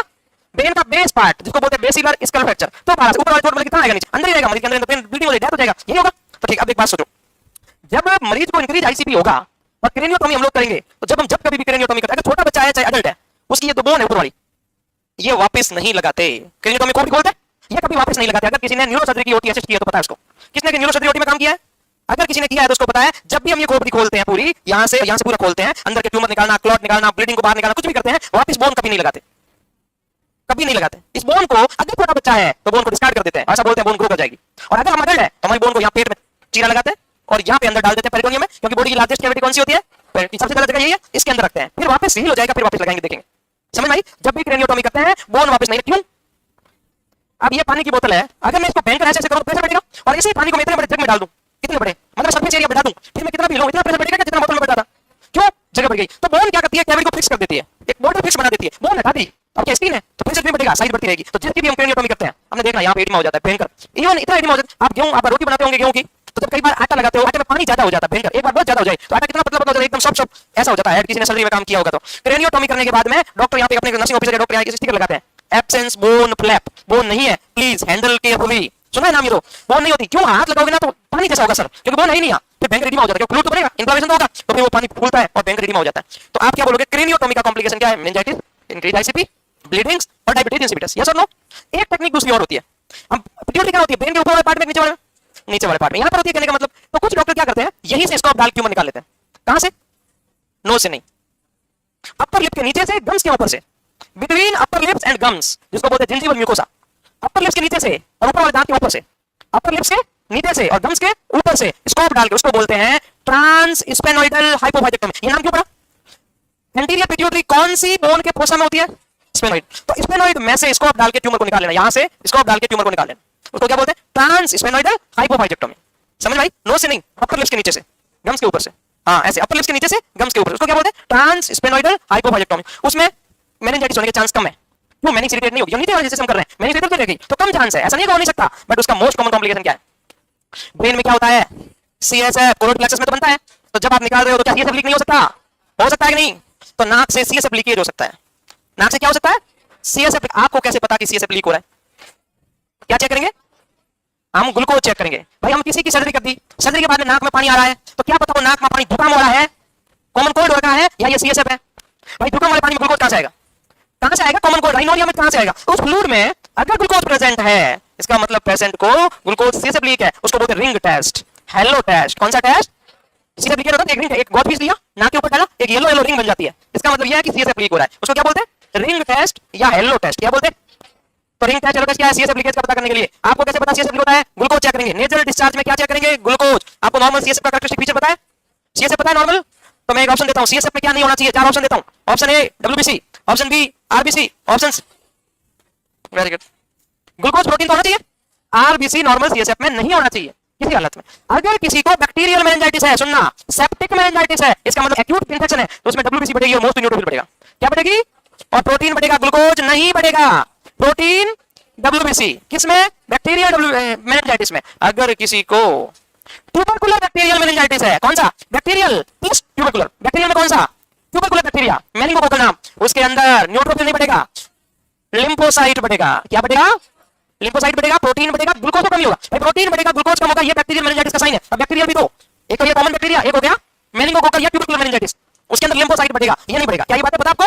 और कभी भी मेनिंजाइटिस होता है बैक्टीरियल तो सीएसएफ कभी भी क्लियर नहीं होता, क्लाउडी होता है। कैसा होता है? तो आपका कभी भी बैक्टीरियल मेनिंजाइटिस का क्वेश्चन पेपर में पक्का ही आएगा। आप कर लोगे क्लाउडी, देखोगे फिर प्रोटीन देखोगे, फिर आप लिम्फोसाइट देखोगे और न्यूट्रोफिल डब्ल्यूबीसी देखोगे। उनमें से ऑप्शन के अकॉर्डिंग अपना डिसाइड कर लोगे भाई क्या करना है, एलिमिनेट करके। समझ आ गया? जैसे ऑटोइम्यून डिसऑर्डर होती है, आप बोलते हो जीबीएस, असेंडिंग पैरालाइसिस, क्या बोलते हैं? जीबीएस, उसमें भी प्रोटीन बढ़ता है। एसेप्टिक मेनिंजाइटिस का मीनिंग क्या होता है? Viral meningitis. ऐसा मेनिंजाइटिस जो वायरल होता है उसको एसेप्टिक मेनिंजाइटिस है। अच्छा एक सवाल पूछूं छोटा सा, एडोलेसेंट या अडल्ट में मेनिंजाइटिस का मोस्ट कॉमन कॉज क्या है? कौन सा बैक्टीरिया? वापस बोलो क्वेश्चन, वापस क्वेश्चन बोलो। अगर कोई एडोलेसेंट है या अडल्ट है उसको बैक्टीरियल मेनिंजाइटिस, मैं सब लगा देता हूं, बैक्टीरियल मेनिंजाइटिस हुआ है, मैं वायरल नहीं बोल रहा हूं, तो कौन सा बैक्टीरिया 99% रिस्पांसिबल है?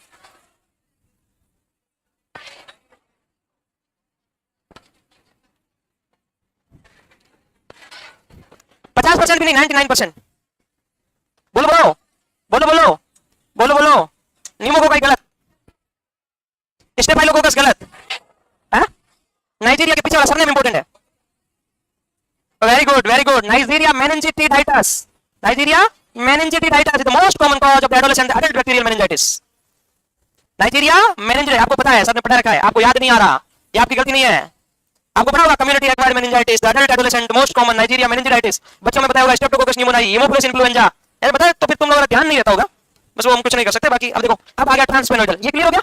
कॉम्प्लिकेशन ये हो गया आपका सर्जिकल मैनेजमेंट। सुनना, कोई डाउट नहीं, लिखवा दो सर्जिकल मैनेजमेंट, और सबसे इंपॉर्टेंट होगा नर्सिंग मैनेजमेंट, इससे भी ज्यादा इंपॉर्टेंट है। आप क्या करोगे? आप ऐसे करोगे, कैसे करोगे? ऐसे आप देखोगे सर्जरी का नाम हाइपोफाइजेक्टोमी, जिसको पिट्यूटरी ग्लैंड, एडिनोटोमी का मतलब है ग्लैंड को रिमूव करना। कॉम्प्लिकेशन एक होता है क्रेनियोटोमी, ये तो सर्जरी का नाम है, या है दो प्रकार की सर्जरी, एक तो कौन सी? क्रेनियोटोमी, एक ट्रांसफेनोइडल हाइपोफाइजेक्टोमी। ये करते हैं तो इसके कॉम्प्लिकेशन या मेनिंजाइटिस या ब्लीडिंग, इंक्रीज आईसीपी या डायबिटीज इंसिपिडस। इसका मोस्ट कॉमन पहले कैसे करते हैं transsphenoidal? Upper gingival mucosa in the space between upper gum and lips, lips और अपर गम के बीच में से। अब मैं कैसे बनाऊं, 3D बनाना नहीं आता। Complication CSF leakage from the nose. और कौन सा टेस्ट करते हैं? रिंग टेस्ट या हेलो टेस्ट, या एक ट्रांसफेरिंग प्रोटीन टेस्ट भी करते हैं। और क्या चेक करते हैं? Glucose check.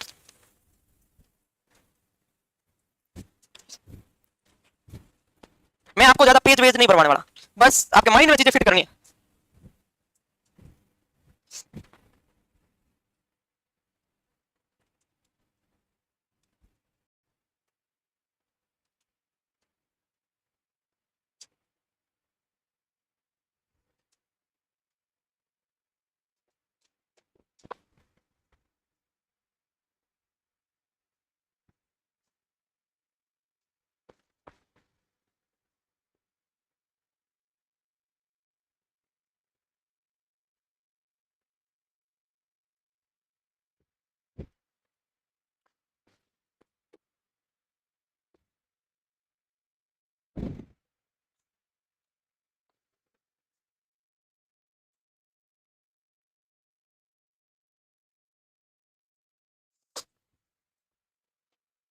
थोड़ा स्पीड लिखो ताकि हम नेक्स्ट डिजीज भी पढ़ पाए। मेरा ये गोल था कि पिट्यूटरी को फिनिश कर देंगे।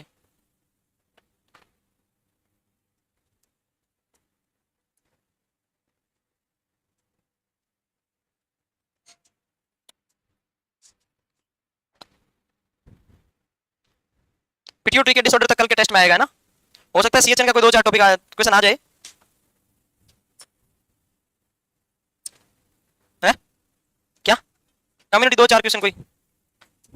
अब पहले पता थोड़ी क्या देंगे, नॉसेट वालों से पूछा पहले क्या दोगे? नॉसेट वालों से पूछ लिया पहले क्या देने वाले हो, डीएसएसपी से पूछ लिया क्या? 200 क्वेश्चन में मैं बता देता हूँ, जीके के 4 सवाल तो आपको। भारत की जो नई कैबिनेट बनी है ना, भारत की जो नई कैबिनेट बनी, व्हाट इज कैबिनेट? अरे मंत्री जो सरकार बनी है इंडियन गवर्नमेंट, इसके बारे में भी कोई अच्छा सा वीडियो देखना 15-20 मिनट का यूट्यूब पे मिल जाएगा। प्रधानमंत्री कौन है सबको पता है, कौन से प्रधान कितने नंबर के हैं, 17 या 18वें, कब हुआ था, कौन अभी वित्त मंत्री है, कौन फाइनेंस मिनिस्टर, कौन होम मिनिस्टर, इनमें से एक क्वेश्चन पक्का है क्योंकि अभी बनी। उसके बाद पेरिस ओलंपिक में से 2 क्वेश्चन पक्के हैं। क्या क्या बन सकता है पेरिस ओलंपिक में, कहां हो रहा है, थीम क्या है? सुन लो, मैं आंसर नहीं पूछ, मैं क्वेश्चन बता रहा हूं। थीम क्या है? इंडिया की तरफ से स्टार्टिंग के अंदर ध्वजवाहक कौन था, एंड में कौन होगा, इंडिया की तरफ से कितने लोगों ने पार्टिसिपेट किया, कितने लोगों को मेडल मिला, गोल्ड कितने, ब्रॉन्ज कितने, सिल्वर कितने, टोटल कितने, सबसे ज्यादा किसको मिले, नेक्स्ट 2028 में कहां पर होगा? ठीक है, चीफ गेस्ट कौन था, कोई ऐसी अच्छी घटना जो सबसे स्पेशल, यूनिक रही होगी पेरिस ओलंपिक में। 40 क्वेश्चन है, तो 40 क्वेश्चन है, सब क्वेश्चन आने वाले हैं। तो 7 शिफ्ट है, 5 शिफ्ट है, सब में 2 क्वेश्चन आएंगे, आने आने हैं। तो आपको ये 2 क्वेश्चन पढ़ के जाने किसी हालत में है। आगे बढ़े। अरे 10-20 मिनट का वीडियो यूट्यूब पे मिल जाता है, खूब है। आजकल ऐसे ज्ञान देने वालों की कमी नहीं है। ये दुनिया में इतने मोटिवेशनल स्पीकर है और इतने ज्ञान देने वाले हैं, कभी कभी लोग कंफ्यूज हो जाते हैं कि मैं किससे ज्ञान लूं। सच में है, पढ़ने वालों से ज्यादा ज्ञान देने वाले हैं, कोई कमी नहीं है ज्ञान देने वालों की, फुल भरा हुआ संसार है। अब आता है नर्सिंग मैनेजमेंट। क्या आता है, अब सुनो। अब आपने हाइपोप्रोजेक्टोमी किया, अब नर्सिंग मैनेजमेंट क्या होगा? मेरे को सोच के एक ना कोई खड़ा होकर मेरे को अच्छे से बता दो, सिस्टमेटिक। मैम आप बताओ, ठीक है? हाँ, आपने आंसर दिया था ना, नाइजीरिया मेनिंजाइटिस, आप ही बताओ। चुप रहना सब। नर्सिंग मैनेजमेंट क्या होगा? हाँ, इन्फेक्शन नहीं होने देना, वेरी गुड। और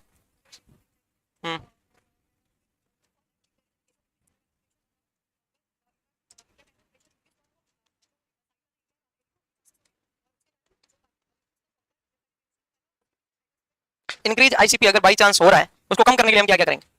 क्यों हो रहे हैं?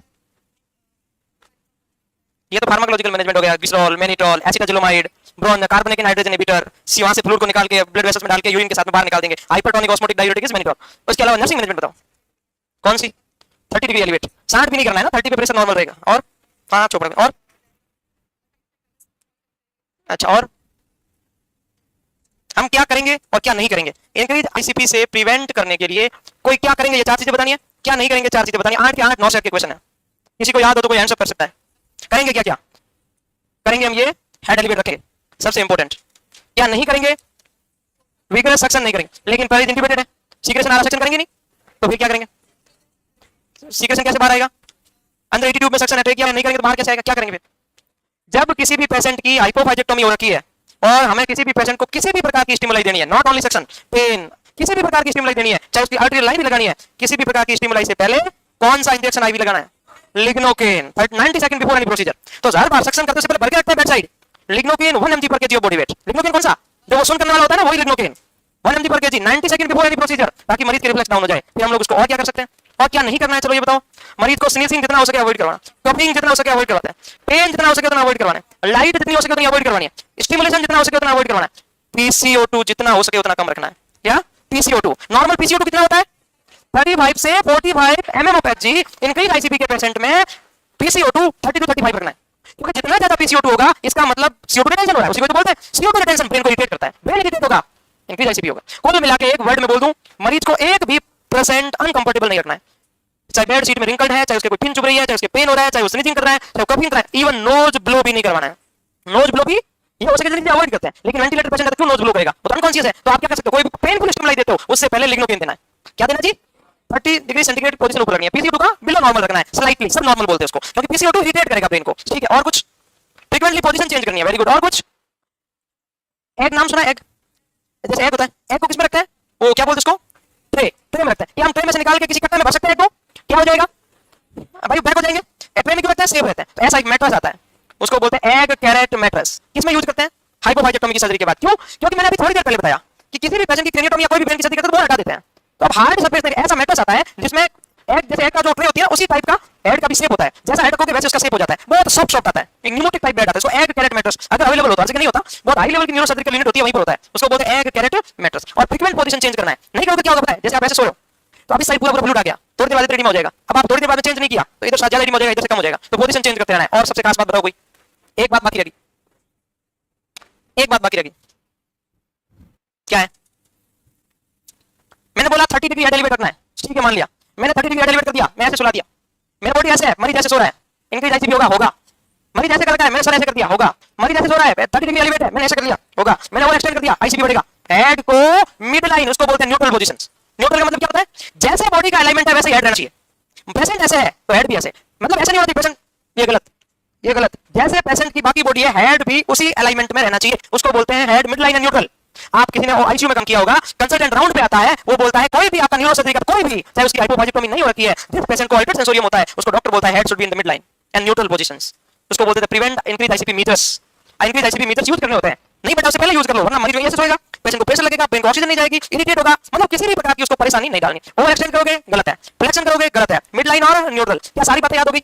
वापस सुनो, हेड को मिड लाइन में रखना है, neutral, no flexion no extension, 30 degree elevation, lignocaine देना है बिफोर एनी प्रोसीजर्स, ये 3-4 चीजें करनी है। पीसीओ2 को 30 से 35 रखना है, सक्शन करते रहना है, लेकिन सक्शन करने से पहले क्या देना है, लिग्नोकेन देना है। ये बात समझ आ गई? अब क्या नहीं करना है, blowing, sneezing, coughing, one sided positions, pain, stimuli, ये नहीं करना है। समझ आ गया आपको? कोई डाउट किसी को? कोई डाउट नहीं। अब ऐसे कोई 2 प्रोसीजर के नाम बता दो जिसमें रूटीन सक्शन बनाए, 3 प्रोसीजर के नाम बता दो चलो, और नॉन सेट का क्वेश्चन आ सकता है। ऐसे कोई 3 प्रोसीजर के 2 बता दो, 3 मतलब 2 बता दो, कोई ना, जितना आपको याद है उतना, जिसमें रूटीन नहीं करना, जब सीक्रेशन लगे तो ही करना है। जैसे लग जाएगा भर की ट्यूब या ओरल, जैसे ट्यूब नहीं लगी है, ओरल कैविटी भर गया तो करना है। रूटीन जैसे होता है ना, अब भाई चाय पीते पीते यार 2 घंटे हो गए, सक्शन करके आ जाऊं। रूटीन सक्शन किसमें अवॉइड है? कोई 2 मेरे को कंडीशन बता दो। कोई कौन सा मैम, क्या बोला? हेड इंजरी, हेड इंजरी में बेसिलस्कल फ्रैक्चर हो सकता है सिर्फ, और कोई? हाँ जतिन, क्लेफ्ट पैलेट की सर्जरी के बाद, क्लेफ्ट पैलेट की सर्जरी को क्या बोलते हैं? पैलेटोप्लास्टी। सही बात है, ऑप्शन में नहीं होगा। 80,000 रुपए दे रहा, वैसे बोलेगा पैलेट मतलब पैलेट, प्लास्टी मतलब रिपेयर। 80,000 रुपए में सवाल पूछ लेगा आपसे, वो बेवकूफ है, वो बेवकूफ है। क्या क्लेफ्ट पैलेट की सर्जरी को क्या बोलते हैं? Option A philoplasty, option B palatoplasty, option C palatoplasty. गलत। क्लेफ्ट पैलेट की सर्जरी को क्या बोलते हैं? पैलेटोप्लास्टी सबको पता है, नहीं आएगा, ऑप्शन में नहीं होगा। क्लेफ्ट पैलेट की सर्जरी को स्टेफाइलोग्राफी बोलते हैं। क्या बोलते हैं? स्टेप देखें ना बुक में जाके। अरे पैलेटोप्लास्टी नाम से पता चल गया, पैलेट की प्लास्टी, पैलेटोप्लास्टी। वो क्यों पूछेगा? वो क्यों पूछेगा भाई? चिल्लोप्लास्टी और लेबियोप्लास्टी होता है क्लेफ्ट लिप की सर्जरी। चिल्लोप्लास्टी और लेबियोप्लास्टी किसकी होती है? लिप की सर्जरी। और क्लेफ्ट लिप की सर्जरी में मिलार्ड रूल ऑफ 10 यूज करते हैं। क्या कहते हैं? इसमें नहीं, क्लेफ्ट लिप की सर्जरी में कौन सा रूल? Maillard rule of 10। पूरा नाम है Maillard, MILLARD, Maillard rule of 10। क्या मतलब है 10 का? हीमोग्लोबिन 10 से ज्यादा होना चाहिए भाई। देखो सर्जरी से पहले हीमोग्लोबिन पूरा होना चाहिए, कम से कम 10। वैसे जन्म के समय 18 होता है, लेकिन धीरे धीरे हीमोग्लोबिन बच्चे का कम होता है। क्यों? बच्चे का जन्म के समय हीमोग्लोबिन नॉर्मल कितना है? 16 से 18। 12 तो एनीमिया माना जाता है, 13 भी एनीमिया माना जाता है। क्यों? इसीलिए कि जब बच्चा जन्म लेता है तो उसकी जो हीमोग्लोबिन होती है उसमें 2 टाइप की सेल होती है, अल्फा एंड गामा। कौन सी? धीरे धीरे जो नई आरबीसी आती है उसमें अल्फा और बीटा सेल होती है, एडल्ट वाली। जन्म से पहले जो सेल होती है वो अल्फा एंड बीटा होती है, 2 अल्फा एंड 2 गामा, उसको बोलते हैं फीटल हीमोग्लोबिन। और गामा की जगह कौन आ जाती है? बीटा आ जाती है, 2 अल्फा एंड 2 बीटा। जो हमारा अडल्ट हीमोग्लोबिन होता है उसमें 2 तो अल्फा और 2 तो बीटा सेल होती है, और फीटल हीमोग्लोबिन होता है उसमें 2 अल्फा और 2 गामा सेल होते हैं। तो धीरे धीरे आपको पता है हमारी आरबीसी का लाइफ स्पैन 120 दिन होता है, लेकिन न्यूबॉर्न में 80 नहीं होता है। जल्दी जल्दी टूटती जो नया ब्लड आता है ना उसमें अडल्ट वाला हीमोग्लोबिन होता है ना, तो इसलिए नया आता है तो 10 12 13 रहता है बच्चे में, जन्म के समय 18 रहता है। ये ठीक है। मिलार्ड रूल ऑफ 3 में 3 चीजें होती है, हीमोग्लोबिन 10 से ज्यादा होना चाहिए, weight 10 lbs not kg, 10 lbs से ज्यादा होना चाहिए, और एज 10 वीक से ज्यादा होना चाहिए। Time 10 week. क्लेफ्ट लिप की सर्जरी बोल रहा हूं, किसकी बोल रहा हूं? किसकी बोल रहा हूं? Cleft lip. क्लेफ्ट लिप की सर्जरी सुन लो, मैं क्लेफ्ट लिप बोल रहा हूं, पैलेट नहीं बोल रहा हूं। एग्जैक्ट आंसर होगा क्लेफ्ट लिप का ये, और रूल ऑफ 10 का मतलब सुन लो, पहले सुन लो पूरी बात। फिर रूल ऑफ 10 का मतलब होता है हीमोग्लोबिन 10 से ज्यादा होना चाहिए, वेट 10 lbs से ज्यादा होना चाहिए, और एज 10 वीक से ज्यादा होनी चाहिए। अच्छा एक बात तुम लोग क्या बोलो, 10 मंथ सुनो, 10 मंथ के बच्चे का एज 10 lbs होगा, वेट 10 lbs का मतलब कितना होता है? 4 किलो, 4 साढ़े 4 किलो, 4 साढ़े 4 किलो, 4 किलो 240 समथिंग ऐसा। क्या 10 महीने के बच्चे का वजन 4 किलो होगा? ऐसी बात, 10 महीने के बच्चे का वजन होता है 12 महीने का 3 गुना, बर्थ का 3 गुना हो जाता है। तो Maillard rule of 10 cleft lip में यूज किया जाता है। किसमें? क्लेफ्ट लिप में। अगर सीधा सवाल आ जाए, सुन लो पूरी बात, सीधा क्वेश्चन आ जाए, क्लेफ्ट लिप की सर्जरी कब करते हैं? Between 3 to 6 month, between 3 to but cleft palate की सर्जरी कब करते हैं? क्लेफ्ट पैलेट की सर्जरी कब करते हैं? 3 to 6 मंथ पे नहीं करते। इसका एक वर्ड याद रखना, to prevent faulty development of speech, rational याद रखना। बच्चा अच्छे तरीके से बोलना स्टार्ट करता है 12 महीने उसके आसपास, तो इसका एग्जैक्ट आंसर तो है 10 से 12 महीने के बीच में। वो ऑप्शन में नहीं है तो 12 से 18 राइट करते हैं हम लोग। हम क्या करते हैं, अगर 6 से 12 ऑप्शन में नहीं है, 10 से 12 वाला ऑप्शन में नहीं है, तो हम क्या करते हैं 12 से 18 वाला राइट करते हैं। याद रखना अप्रोक्सीमेट 10 से 12 महीने के बीच में करते हैं। किसकी?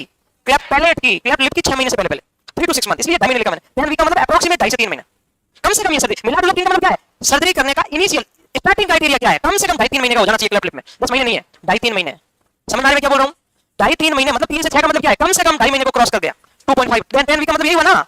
जब कभी भी क्लेफ्ट पैलेट की सर्जरी होती है, थर्मामीटर, कांटे वाले चमचे को क्या बोलते हैं? फॉर्क, और क्या होता है? स्ट्रॉ, और क्या होता है? सिरिंज लंबी वाली, ऐसे कोई ओरल कैविटी में इंसर्ट नहीं करने, इवन रूटीन सक्शन भी नहीं कर। सर्जरी के बाद में प्रोन पोजीशन देना। कौन सी? कौन सी? सर्जरी के बाद में कौन सी पोजीशन? और क्लेफ्ट लिप की सर्जरी हो जाए तो सर्जरी के बाद में लेफ्ट की हुई तो राइट, राइट की हुई तो लेफ्ट, दोनों क्लेफ्ट लिप है तो सुपाइन। क्या समझ में आया मैं क्या बोल रहा हूं? क्लेफ्ट लिप में क्या याद रखना? अनअफेक्टेड। कौन सा? लेफ्ट की हुई तो राइट साइड, राइट की हुई तो लेफ्ट साइड, और दोनों साइड के क्लेफ्ट लिप टूटे हुए हैं तो सुपाइन। याद देखो, रटना नहीं है, सिंपल फंडा याद रखना। और बच्चा रोएगा, अब सर्जरी करोगे तुम, बच्चा रोएगा नहीं रोएगा? बच्चे को चुप रख सकते हो, बच्चा 3 महीने का है, तुम चुप रख सकते हो क्या? बच्चे का पेन हो रहा है, अपने को दर्द ओपन हो रहे हैं तो बच्चा रोएगा, टांके टूट जाते हैं या टांके टूट जाते हैं। इसीलिए टांके नहीं टूटे, इसीलिए एक मेटल का डिवाइस आता है वो फिट करने के लिए। बच्चा कितना भी रोए, स्टिचिंग नहीं हो, स्क्रैच नहीं हो, उसको बोलते हैं लोगान बो। क्या बोलते हैं? क्लेफ्ट लिप की सर्जरी में ये बचाने के लिए आप लोग ओके देन अपना जो पॉइंट पे, तब ज्यादा पंचायती मत किया करो। अब आ तो क्या क्या ध्यान रखना, semi Fowler head, neutral position मतलब मिड लाइन लिखना, नो एक्सटेंशन नो फ्लेक्शंस। आप पहले यही लिख दो, no extension no flexions. Avoid sneezing, coughing, blowing of the nose, right? Instead line to gently brush teeth with, very good, ये मैंने पहले बताया नहीं आपको। अगर कोई बच्चा या वेंटिलेटेड पेशेंट भी है या फिर वेंटिलेटेड नहीं भी है, उसका ओरल केयर तो करना पड़ेगा। तो अगर कोई बंदा ओरल केयर तो करना ही पड़ेगा, ओरल केयर करने के लिए instruct the kind to gently oral care. पहली प्रायोरिटी है एनएस। एनएस ऑप्शन में नहीं है तो अल्ट्रा सॉफ्ट टूथब्रश आते हैं जिसको मेडिकेटेड टूथब्रश बोलते हैं, वेरी सॉफ्ट। पहले नंबर पे अल्ट्रा सॉफ्ट टूथब्रश ऑप्शन में नहीं आएगा, आएगा तो गलत है। पहले नंबर पे ओनली एनएस से, किससे? नॉर्मल सलाइन से ओरल क्लीन करना है। Oral hygiene should be maintain with normal saline, gently not vigorously.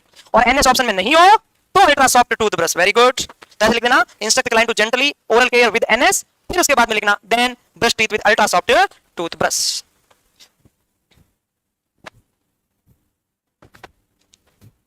Use egg carrot mattress if possible.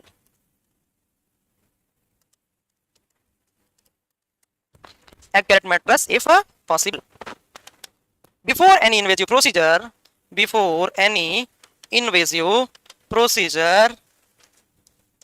give lignocaine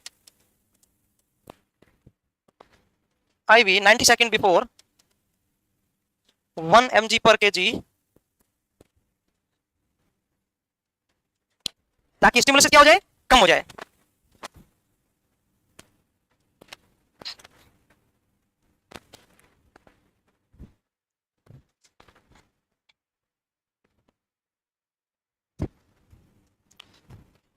कभी भी इंक्रीज आईसीपी का पेशेंट है हमारे सामने, हम उसको हाइपोटोनिक फ्लूइड दे सकते हैं कि नहीं दे सकते? हाइपोटोनिक फ्लूइड, हाइपोटोनिक का मतलब कम सोल्यूट वाला फ्लूइड देना चाहिए कि नहीं देना चाहिए? भाई कम सोल्यूट वाला देंगे तो ब्रेन में कम जाएगा, यही ना, ताकि आईसीपी नहीं बढ़ेगा, ऐसा देना चाहिए कि नहीं? आपका क्या रेशनल है, देना चाहिए कि नहीं? बताओ सही, मुंह पे हाथ रख के मत बोलो, आप बोल भी रहे हैं ऐसे करके बोल रहे हैं, सही से बताओ। हाइपोटोनिक देते हैं, हाइपोटोनिक इतना लिख लो, फिर बताता हूं। ये नॉन सेट में क्वेश्चन आएगा, सिर्फ फ्लूइड का क्वेश्चन है, ये अपने आप इसमें सेट हो जाएगा। आगे बढ़ो, हो गया क्या ये? डन।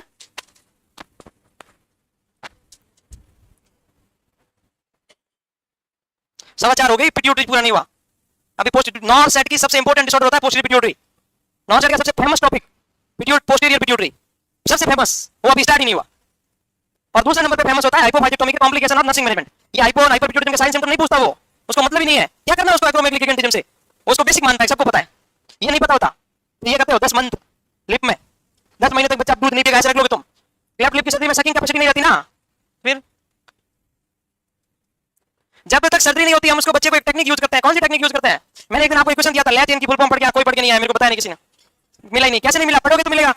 और क्लैप लिप और क्लैप पैलेट में टेक्निक यूज करते हैं, उस टेक्निक को बोलते हैं ईडब्ल्यूएसआर टेक्निक। किसी को याद है क्या होती है ईडब्ल्यूएसआर टेक्निक? वाह वेरी गुड। ईएसएसआर टेक्निक याद नहीं है सर? ये सर पेट्रोल पंप का नाम है, किसी को नहीं पता? आपको पता है, वेरी गुड। और कोई? ईएसएसआर का फुल फॉर्म नहीं पता है? नर्सिंग रोल में आता है ये मिटा दो। और सुनो, अभी तो हुआ कहां है पूरा? मैं क्या हाइपरपिट्यूटिज्म के कॉम्प्लिकेशन के बारे में बात कर रहा था ना, एक कैरेट मैटर्स लिख दिया था, क्या क्या बाकी बचा था? एक दो चीज और बताई थी ना, क्या बताई थी मैंने? सब तो बता दिया ना, है? वो सब हो गया। सेमी फाउलर का मतलब 30 डिग्री होता है। और मैं कुछ बता रहा था ना एक आधी बात, हाँ सुनो, कभी भी, वेरी गुड, जब भी किसी पेशेंट में इंक्रीज आईसीपी होता है, इंक्रीज आईसीपी का मतलब ब्रेन में पानी ज्यादा या कम? ब्रेन क्या है? सेल है, ब्लड वेसल्स है? सेल है। अब सुनो, ये है खोपड़ी, खोपड़ी में पानी ज्यादा, ये अपनी ब्लड वेसल्स। अब अपना मकसद क्या है? खोपड़ी में से पानी निकालना या डालना।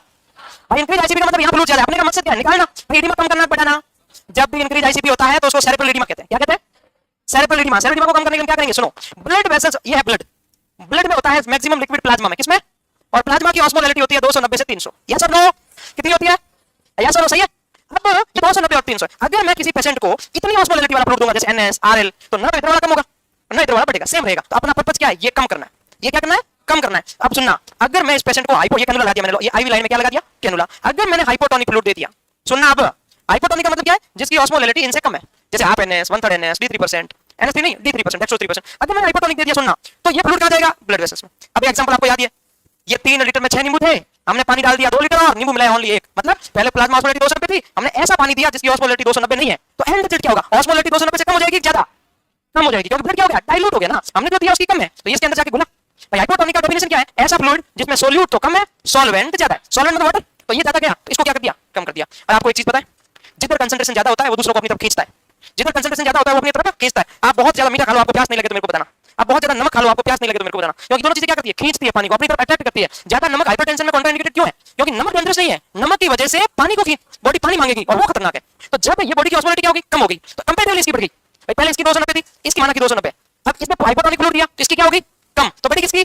सेल की। ये सेल है, किसकी बढ़ी? सेल की। तो फ्लूइड किधर जाएगा? हाइपर वाला अपनी तरफ खींचेगा पानी को, सिर्फ किसको?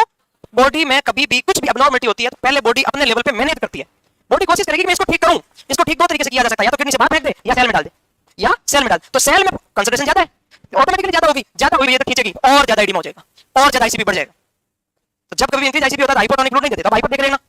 हमने दिया, ये मानो सेल है, ये मैं ब्रेन की सेल है, चलो मैं ब्रेन की सेल को भूल जाता हूं, ये मेरे हाथ की सेल है, तो एडिमा हो गया यहां पर ब्रेन का एडिमा हो रहा है। अब मैंने ये कैनुला लगाया वेसल्स में, अब मैंने अगर हाइपोटोनिक फ्लूइड दिया, सोचना हाइपोटोनिक का मतलब क्या होता है? ऐसा फ्लूइड जिसकी ऑस्मोलैरिटी ब्लड से ज्यादा है, तो दिया, तो इसकी अब देने के बाद में कैनुला से दिया तो इसकी ऑस्मोलैरिटी बड़ी कम हुई, बड़ी ज्यादा ऑस्मोलैरिटी वाला क्या करेगा? खींचेगा। कहां से खींचेगा? सेल से। तो सेल कैसी हो जाएगी? श्रिंक, कॉन्ट्रैक्ट, डिक्रीज साइज, और सेल की साइज कम होने को कहते हैं एडिमा रिजोल्यूशन, सेल की साइज बढ़ने को बोलते हैं एडिमा। तो जब भी कभी इंक्रीज आईसीपी होता है ना, मैनिटोल देते हैं। मैनिटोल क्या है? हाइपरटोनिक है, ऑस्मोटिक डाययूरेटिक। मैनिटोल 2 काम करती है, हालांकि एल्ब्यूमिन भी एडिमा कम कर सकती थी, लेकिन एल्ब्यूमिन देते शायद साथ में लेसिक देना कंपलसरी है, क्योंकि एल्ब्यूमिन ओनली हाइपरटोनिक है। मैनिटोल एक हाथ 2 काम करता है। मैनिटोल क्या करता है? हाइपरटोनिक ही इधर वाले फ्लूइड को इधर ले आएगा, तुरंत ब्लड वेसल्स में, हार्ट में ले आएगा, हार्ट किडनी को भेज देगा। और मैनिटोल का दूसरा काम क्या है? यूरिन आउटपुट बढ़ाना, उसी फ्लूइड को मैनिटोल बाहर निकाल देगा यूरिन के साथ। तो जब ये मैनिटोल देख देते हैं तो आप यूरिन आउटपुट चेक करते हैं, क्यों? क्योंकि ये डाययूरेटिक है, ऑस्मोटिक के। समझ में आई बात? तो इंक्रीज आईसीपी में NH3% चलाते हैं, किसी ने काम किया होगा हॉस्पिटल में, मैनिटोल चलाते हैं। अब कुछ लोग बोले NH3% क्यों चलाते हैं? ऑलरेडी एडिमा है। अरे वो कम करता है एडिमा, वो ब्लड वेसल्स की ऑस्मोलैरिटी बढ़ाता है, जो ब्लड वेसल्स की बढ़ेगी उधर से फ्लूइड नीचे आ जाएगा, एडिमा रिजॉल्व यूरिन बात चला जाएगी। NH3% प्लस लेसिक चलाते हैं, लेसिक नहीं चलाते हैं तो एसिटाडोलामाइड डाइमॉक्स नाम की टैबलेट तो चलती है, किसी को पता होगा? चलती है। डाइमॉक्स क्या है? कार्बोनेट एनहाइड्रेस इनहिबिटर, ये ब्रेन में से फ्लूइड लेती है, यूरिन के साथ में बाहर निकाल देती है। क्या मैकेनिज्म समझ में आया? सिंपल तरीके में आ गया। तो हाइपरटोनिक फ्लूइड देते हैं हाइपोफाइजेक्टोमी के बाद, ताकि आईसीपी न बढ़े। इवन NH3% भी देते हैं, और NH3% की ऑस्मोलैरिटी बॉडी फ्लूइड से ज्यादा होती है। समझ में आ गया पूरा? Okay done. अब नेक्स्ट हेडिंग लगाओ, पोस्टीरियर पिट्यूटरी ग्लैंड। तो कभी भी एग्जाम में क्वेश्चन आए कि हाइपरटोनिक फ्लूइड देने पे सेल की साइज पर क्या फर्क पड़ेगा, आप बोल देना श्रिंक होगी, कॉन्ट्रैक्ट होगी, डिक्रीज होगी, एडिमा कम होगा। हाइपोटोनिक देने पे क्या होगा? सेल की साइज स्वेल होगी, बढ़ेगी, इंक्रीज होगी। ठीक है, हाइपो में बढ़ेगी, हाइपर में कम होगी सेल की साइज। अब है पोस्टीरियर पिट्यूटरी ग्लैंड। अच्छा, posterior pituitary gland neuro hypophysis क्यों बोलते हैं? ये कोई डाउट नहीं है। Posterior pituitary gland 2 hormone secrete करती है, जो बनाए किसने थे? हाइपोथैलेमस। कौन कौन से? ADH। ADH का दूसरा नाम बताएगा कोई? Vaso, very good. अच्छा, इसका नाम वैसोप्रेसिन क्यों है? इसका नाम वैसोप्रेसिन क्यों है? ऐसा हार्मोन, वैसो मतलब वेसल्स, प्रेसिन मतलब प्रेशर, ऐसा हार्मोन जो बीपी बढ़ाता है, वेसल्स में कॉन्ट्रैक्शन करता है, वेजो कंस्ट्रिक्शन करता है, वाटर रीअब्जॉर्प्शन करवाता है किडनी से, कुल मिला के यूरिन आउटपुट को कम करता है, यूरिन वाला फ्लूइड ब्लड में डाल देता है। तो ब्लड में क्या हो गया? फ्लूइड बढ़ गया, और ब्लड में फ्लूइड बढ़ने को हाइपरवोलेमिया कहते हैं, और हाइपरवोलेमिया मींस हाइपरटेंशन। तो ऐसा हार्मोन जो वाटर को रीअब्जॉर्ब करता है, वाटर को यूरिन के साथ जाने नहीं देता है, तो वैसोप्रेसिन हो गया ना ऑटोमेटिकली, यूरिन आउटपुट को कम करेगा, किडनी को बोलेगा यूरिन बाहर नहीं जाना चाहिए, ये तो फ्लूइड को वापस डाल देगा ब्लड वेसल्स में, तो ब्लड वेसल्स का प्रेशर बढ़ेगा, कम होगा। भाई बीपी की डेफिनेशन क्या है? अपनी ही वॉल पर लगाया गया प्रेशर, ब्लड प्रेशर। तो अपनी वॉल पे प्रेशर कौन लगाएगा? फ्लूइड। फ्लूइड होगा तो लगाएगा, कम होगा तो कम लगेगा, ज्यादा होगा तो ज्यादा लगेगा। तो सीधी सी बात ये हुई कि ब्लड वेसल्स में फ्लूइड ज्यादा होगा तो ज्यादा प्रेशर लगेगा, कम होगा तो कम प्रेशर लगेगा। तो क्या हुआ? इसको बोलते हैं वैसोप्रेसिन। वैसोप्रेसिन का मतलब है ये बीपी को बढ़ाता है, वेजो कंस्ट्रिक्शन करता है। लेकिन ये थोड़ा भोला है, ये भोला है थोड़ा सा, कैसे है वो हम समझेंगे। और दूसरा हार्मोन कौन सा होता है पोस्टीरियर पिट्यूटरी से? नंबर 1 पे हेडिंग लगाओ, ADH। ADH कैसे काम करता है? वैसे मैं बता चुका हूं आपको, वो यूरिन वाला, पानी ज्यादा पीते हो तो पॉलीयूरिया होता है, फिर भी और थोड़ा और समझा देते हैं। ADH हेडिंग लगाओ, वैसोप्रेसिन।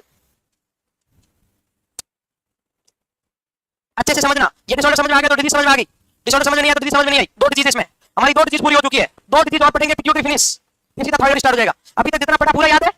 अब देखना, ये इतना इजी है जिसकी कोई हद नहीं है, सिर्फ एक चीज याद रखना, यूरिन आउटपुट, बस। अब देखना, ये वैसोप्रेसिन आता है, 1 ml का भी आता है, 10 ml का भी वाइल आता है। सुनो, एंटी डाययूरेटिक हार्मोन, नाम क्या है? एंटी डाययूरेटिक, ऐसा हार्मोन जो डाययूरेसिस के अगेंस्ट में काम करे, मतलब यूरिन आउटपुट को कम करे। देखो एक बताओ बात, 1% है जिसमें 1500 ml यूरिन आउटपुट है, 1% है तो पानी तो 1500 पीता है, 1500 ये भी पीता है, 1500 ये भी पीता है, एक में 1500 यूरिन आउटपुट है, एक में ओनली 500 यूरिन आउटपुट है, पर बीपी दोनों में से ज्यादा किसकी रहेगी? क्योंकि 1000 ml फ्लूइड का है इसके ब्लड में, यस और नो? इसने भी 1500 ml पानी पिया, इसने भी 1500 ml पानी पिया, इसने 1500 पानी पिया तो 1500 ml क्या आ गया? यूरिन आ गया। तो इसका बॉडी बैलेंस है। इसकी बॉडी में ADH ज्यादा हो गया बाय चांस, किसी कारणवश, तो यूरिन आउटपुट 500 आया, तो 1000 ml का गया, ब्लड वेसल्स में घूम रहा है। तो ब्लड वेसल्स में फ्लूइड ज्यादा होना मतलब हाइपरटेंशन, यस और नो? तो ADH ज्यादा होगा तो हाइपरटेंशन होगा, यूरिन आउटपुट कम होने की वजह से। क्लियर है? अब थोड़ा सा टिपिकल आएगी चीजें देखना, इसको वैसोप्रेसिन बोलते हैं, कभी-कभी इसको पिट्रेसिन भी बोलते हैं, कंपनी का नाम याद नहीं हो तो चलेगा। ठीक है, synthesis in the hypothalamus by super optic nuclei, सबको याद है, सोना, SONA, स्टोर होता है पोस्टीरियर पिट्यूटरी ग्लैंड, कोई भी हार्मोन नहीं बनाती है, हाइपोथैलेमस ने जो बनाया है उसको स्टोर करके रखती है। क्या लिखा है? पोस्टीरियर पिट्यूटरी ग्लैंड कोई हार्मोन नहीं बनाती है, ऑक्सीटोसिन और ADH जो हाइपोथैलेमस ने बनाया है उसको स्टोर करके रखती है, हाइपोथैलेमस से ऑर्डर मिलने पर उसको सीक्रेट कर देती है। सही बात है, इस लाइन का कोई मीनिंग पूरा समझ में आ गया? तीसरी बात, इट हेल्प इन, सुनना, ये बहुत ये वर्ड है पूरी चीज का, it help in water reabsorption, यहां लिखना ओनली, ये वाटर का रीअब्जॉर्प्शन करता है, किसका? From the kidney mainly by DCT and collecting duct, kidney से वाटर का रीअब्जॉर्प्शन करता है, यूरिन के साथ में पानी को जाने से रोकता है जरूरत पड़ने पर। कौन? ADH। तो फ्लूइड को ब्लड वेसल्स में डाल देता है, बीपी बढ़ जाएगी, इसीलिए ये क्या करता है? रेगुलेट करता है बीपी बाय वेजोकॉन्स्ट्रिक्शन। अब 1% जिसके डायरिया हो गया, भयंकर वोमिटिंग हो गया, फ्लूइड लॉस हो गया, उसकी बीपी कम होगी, क्योंकि उसका क्या होगा? वेजोडाइलेशन हो गया। 1% जिसका फ्लूइड ज्यादा है उसमें वेजोकॉन्स्ट्रिक्शन ज्यादा ही होगा, तो ये क्या करता है? बीपी ज्यादा मतलब वेजोकॉन्स्ट्रिक्शन, बीपी कम मतलब वेजोडाइलेशन, तो ये बीपी को बढ़ाता है कैसे? वेजोकॉन्स्ट्रिक्शन करके। इतना लिखो, देखें, इन्हें लिख लो, फिर समझा दूंगा पूरा।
हो गया? लिख लिया क्या?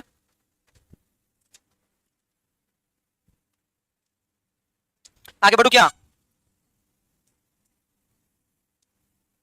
ये फ्लूइड बैलेंस को रेगुलेट करता है बाय द ऑस्मो रिसेप्टर, ये आपको पता है कि जब भाई पानी नहीं पीते हो तो एडीएच का सीक्रेशन चेंज हो जाता है, पानी ज्यादा पीते हो तो एडीएच का सीक्रेशन कम हो जाता है, नहीं पीते हो तो एडीएच का सीक्रेशन बढ़ जाता है। ऐसे करके ऑस्मो रिसेप्टर, वो हमने पढ़ा था ना लास्ट कि ऑस्मो रिसेप्टर से हाइपोथैलेमस से ब्लड की ऑस्मोलैरिटी मतलब fluid balance, osmolarity of blood का मतलब होता है फ्लूइड बैलेंस, फ्लूइड बैलेंस को डिसाइड करता है। अब ये है दो अलग एक्स्ट्रा बातें जो याद रखो, ये दो बात तो भी ठीक, बस इतना ध्यान रखना, ऐसा लिखा गया है बुक में कि जो एडीएच होता है ये हीमोफीलिया में कई बार देते हैं, तो ये थोड़ा क्लोटिंग फैक्टर बनाने में हेल्प करता है स्लाइटली, कभी इसका साइड इफेक्ट है। तो vasopressin also help in the, एक कंजेनिटल डिसऑर्डर होता है जेनेटिक, वॉल विलिब्रेंट फैक्टर, वॉल विलिब्रेंट नाम की प्रोटीन होती है हमारे ब्लड में जो हमारे ब्लड क्लॉट में हेल्प करती है, वो नहीं होती है तो फिर वो पर इसको ब्लीडिंग होती रहती है जन्मजात, तो वॉल विलिब्रेंट फैक्टर में भी काम करता है और फैक्टर 8 हीमोफीलिया ए में भी थोड़ा बहुत ये हेल्प करता है। ये दो बातें हो गई, ये एक्स्ट्रा बातें हैं। अब एडीएच काम कैसे करता है सुनना,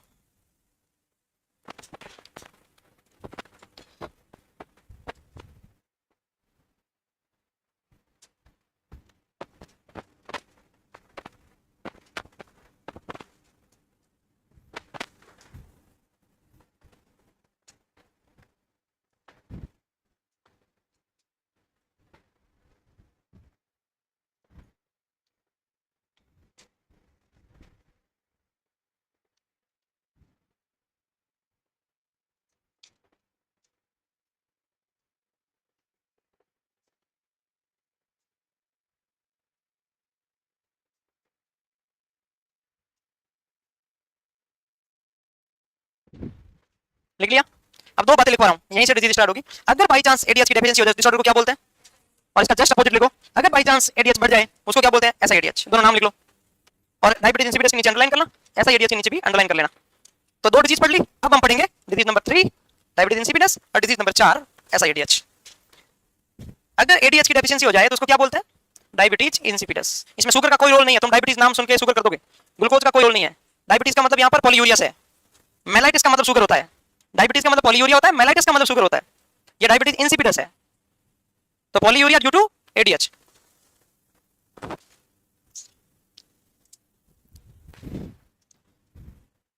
अब यहां से 10 मिनट समझ लेना, उसके बाद भी हम लोग लिखेंगे। और आपको एक भी साइन रटना नहीं है, जितना मैं सिर्फ कॉपी पेन रख देना, सिर्फ सुन लेना 5-7 मिनट बस।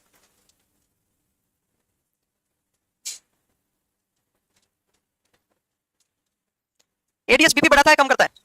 बढ़ाता है। बीपी बढ़ाता है। और एल्डोस्टेरोन बीपी बढ़ाता है। लेकिन दोनों में डिफरेंस क्या है? पहले मैं वो बता दूं थोड़ी सी बात, क्योंकि वो भी आगे पढ़ना है, क्योंकि आपको एक चीज वो भी बतानी पड़ेगी, वरना तुम कंफ्यूज हो जाओगे। सर एल्डोस्टेरोन भी तो बीपी बढ़ाता है ना, एडीएच भी तो बीपी बढ़ाता है, दोनों में डिफरेंस क्या है? रात दिन का डिफरेंस है बहुत। आगे बढ़े, लिख लिया ये, अभी तक ध्यान देना। एक हार्मोन होता है एडीएच, पहले सुनना, ये मैं दूसरी बात बता रहा हूं, इस फिजिक्स से हटके थोड़ा। एक होता है एल्डोस्टेरोन। एल्डोस्टेरोन कहां पढ़ूंगा? जब मैं एड्रिनल ग्लैंड पढ़ूंगा, कुशिंग और एडिशन पढ़ूंगा, उसका मेन हार्मोन है। एडीएच का फंक्शन क्या था और एल्डोस्टेरोन का फंक्शन क्या है? एडीएच का फंक्शन है, क्या फंक्शन एडीएच का? Water reabsorption. क्या लिख दूं? Only water reabsorption. इसका फंक्शन क्या है? सोडियम रीअब्जॉर्प्शन मतलब पोटेशियम एक्सक्रीशन। इसका मतलब हाइपोकैलेमिया करता है, हाइपरनेट्रीमिया और हाइपो, वो हम बाद में देखेंगे, अभी इस पे फ्लूइड पे ध्यान देते हैं। ये किसको रीअब्जॉर्ब करता है? वाटर को। अब देखो एक बात सुनना, मैं एडीएच के बारे में बताता हूं। एडीएच क्या करता है? जो ही हमें ब्लड फ्लूइड की नीड होती है, हाइपोथैलेमस से निकला, हाइपोथैलेमस में पोस्टीरियर पिट्यूटरी, पोस्टीरियर पिट्यूटरी में किडनी के कलेक्टिंग ट्यूब्यूल्स के ऊपर गया और उसको बोलेगा, रिसेप्टर पे काम करेगा कि वाटर मुझे दे दे। यूरिन के साथ नहीं जाना चाहिए वाटर। किसका रीअब्जॉर्प्शन करेगा? Only water. इस वाटर को उठा के ब्लड वेसल में डाल देता है। तो बताओ वाटर ब्लड वेसल में बढ़ जाएगा कम हो जाएगा? सिर्फ वाटर बढ़ा है तो सोडियम बढ़ा कम हुआ? कम हो गया। कम कैसे हुआ? हमने क्या सोडियम बाहर निकाला? क्या हमने सोडियम बाहर निकाला? सोडियम बाहर निकाला क्या? तो कम कैसे हुआ?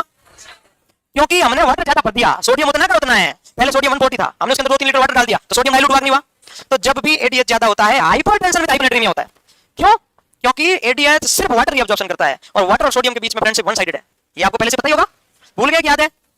ये है वाटर और ये है सोडियम, इन दोनों के बीच में one sided relation. One side मतलब एक तरफा प्यार वाला मामला है। वाटर सोडियम के ऊपर पागल है, सोडियम वाटर के ऊपर पागल नहीं है। जिधर कहीं पर भी सोडियम जाएगी मतलब सोडियम जाएगी, उधर वाटर जाएगा, 100% जाएगा, क्योंकि वाटर की कोई औकात नहीं है सोडियम के पीछे भागेगा। लेकिन जिधर वाटर जाएगा उधर सोडियम नहीं जाएगी, बाहर में जाके जा, गो टू हेल जा। क्यों? ये कंडीशनल प्यार करता है सोडियम। तो मतलब एडीएच किसको रीअब्जॉर्ब कर? एडीएच को ये बात पता नहीं थी, एडीएच ने वाटर का किडनैप कर लिया, सोडियम का मैं क्यों पीछे, तू नहीं कोई और सही, वो आया नहीं पीछे, कोई आया नहीं पीछे, वहां पर बात चला गया कि यूरिन के साथ में, और वाटर बॉडी में बढ़ गया, वाटर थोड़ा मेरे वाली आएगी, मेरे वाली आएगी, कुछ नहीं हो गया काम।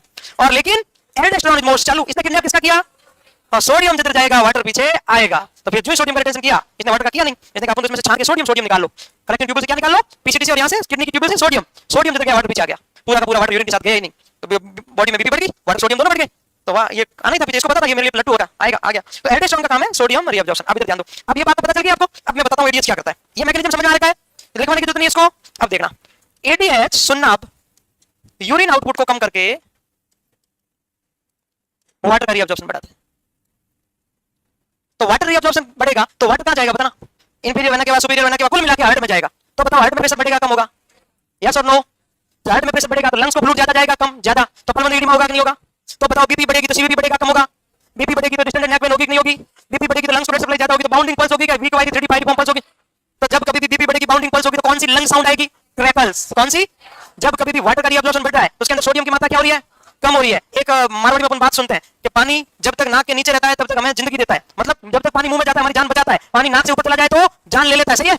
तो इसमें भी यही हो रहा है। इसमें क्या हो रहा है? पानी ज्यादा हो रहा है एज कंपेयर टू सोडियम, पानी ज्यादा हो रहा है, वाटर ज्यादा हो रहा है एज कंपेयर टू सोडियम। उसको बोलते हैं वाटर इंटॉक्सिकेशन। क्या बोलते हैं? पानी जहर बन जाना, वाटर इंटॉक्सिकेशन। वाटर इंटॉक्सिकेशन का रियल मीनिंग ये होता है कि बीपी बढ़ गई, सोडियम कम हो गया, उसी को बोलते हैं वाटर। डाइल्यूशनल हाइपोनेट्रीमिया का दूसरा नाम है वाटर इंटॉक्सिकेशन।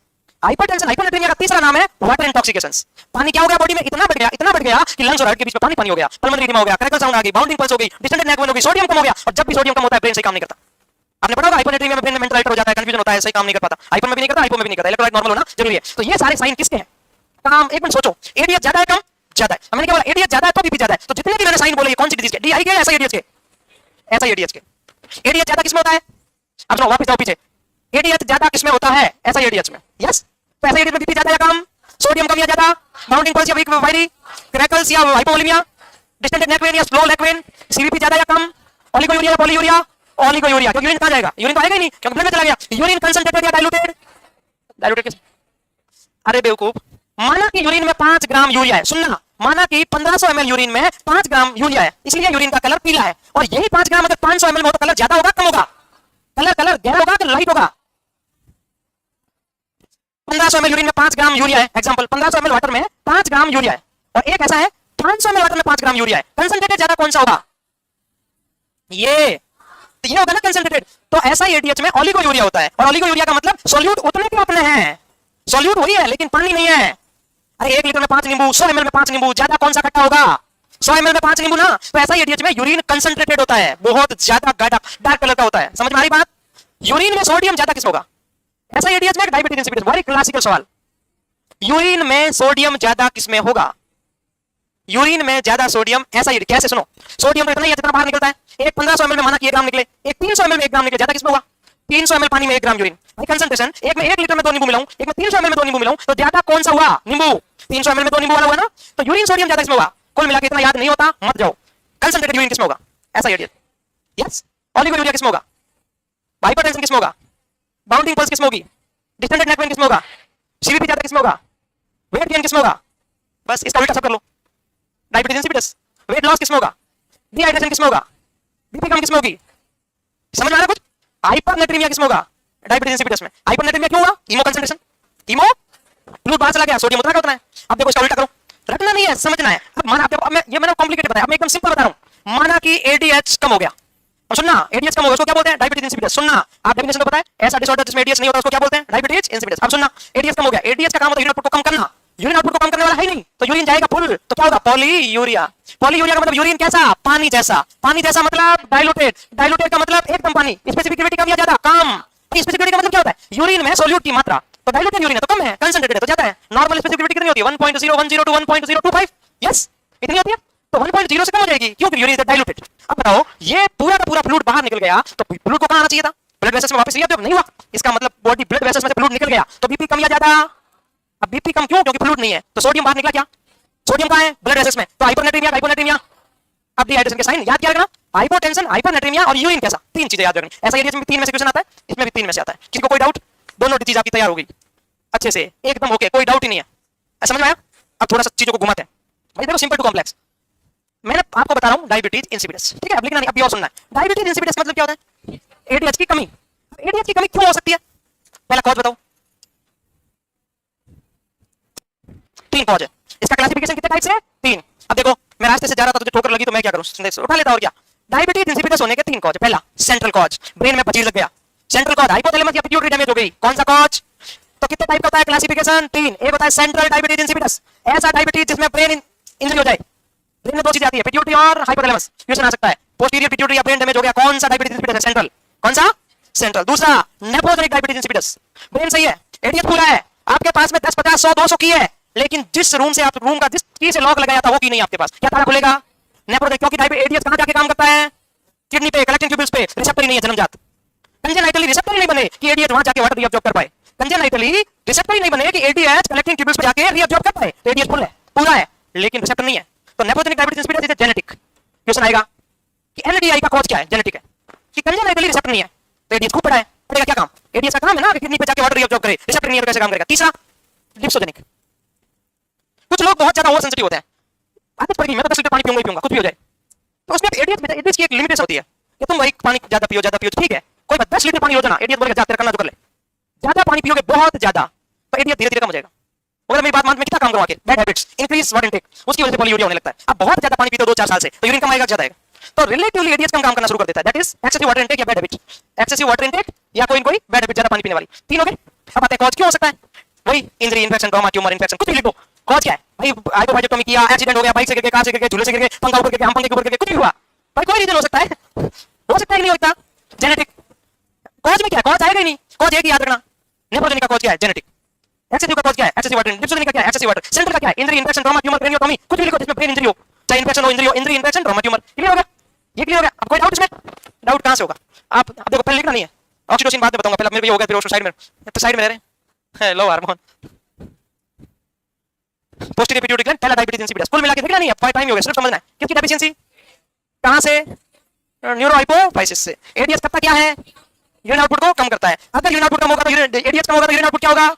बढ़ेगा। यस नो भाई, एडीएच कम होगा तो यूरिन आउटपुट बढ़ेगा, ठीक है? इसका मतलब पॉलीयूरिया होगा, पॉलीयूरिया होगा इसका मतलब हाइपोटेंशन होगा। यस, ये था समरी। अब देखना, लिखना नहीं, सुनना है। क्लासिफिकेशन पहला कौन सा? सेंट्रल, बचीड in the brain, accident in the brain, decrease synthesis of secretion of ADH from hypothalamus and pituitary because of any hypothalamus या कोई पिट्यूटरी, चाहे इन्फेक्शन हुआ होगा, चाहे हाइपोपिट्यूटरिज्म हुआ होगा, चाहे सिमेंट्री, जो सिमेंट्री भी एक्सीडेंट है भाई, एक्सीडेंट है, कुछ भी रीजन जिसमें पिट्यूटरी और हाइपोथैलेमस डैमेज हो गया, वो कौन सा होगा? सेंट्रल। कोई doubt?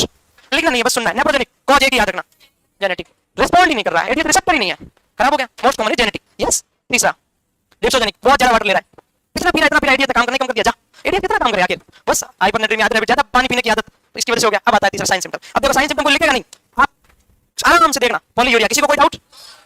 Diluted urine, diluted urine की डेफिनेशन क्या है? यूरिन की स्पेसिफिक ग्रेविटी 1.010 से कम हो जाना ना डाइल्यूटेड कहलाता है, वरना तुम कैसे बोलोगे डाइल्यूटेड है? भाई जिसके अंदर सोल्यूट की मात्रा कम हो जाना, तभी तो पता चलेगा यूरिन स्पेसिफिक ग्रेविटी कम हो जाना।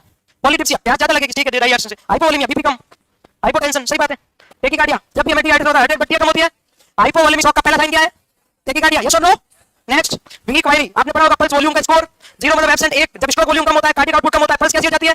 वीक वायरी, रेडी पाइरिफॉर्म पल्स, सही है। +1 स्कोर। ऑस्मोलेटिव ब्लड इंक्रीज, ये किसको समझ में नहीं आया तो सुन लो, ये ब्लड वेसल्स थी, ब्लड वेसल्स में माना कि 3 लीटर पानी है 6 लीटर टोटल ब्लड में से, एडीएच कम हो गया तो ये फ्लूइड बाहर निकल गया, माना कि 1 लीटर, क्योंकि पॉलीयूरिया हो गया। तो बताओ ब्लड में पानी कितना बचा? 2 लीटर, और सोल्यूट हो क्या है? तो बताओ ब्लड गाढ़ा हुआ कि पतला? इसका मतलब ब्लड की ऑस्मोलैलिटी बढ़ी कम हुई? समझ में आ गई बात? तो डायबिटीज इंसिपिडस में ब्लड की ऑस्मोलैलिटी बढ़ती है और यूरिन की ऑस्मोलैलिटी कम होती है।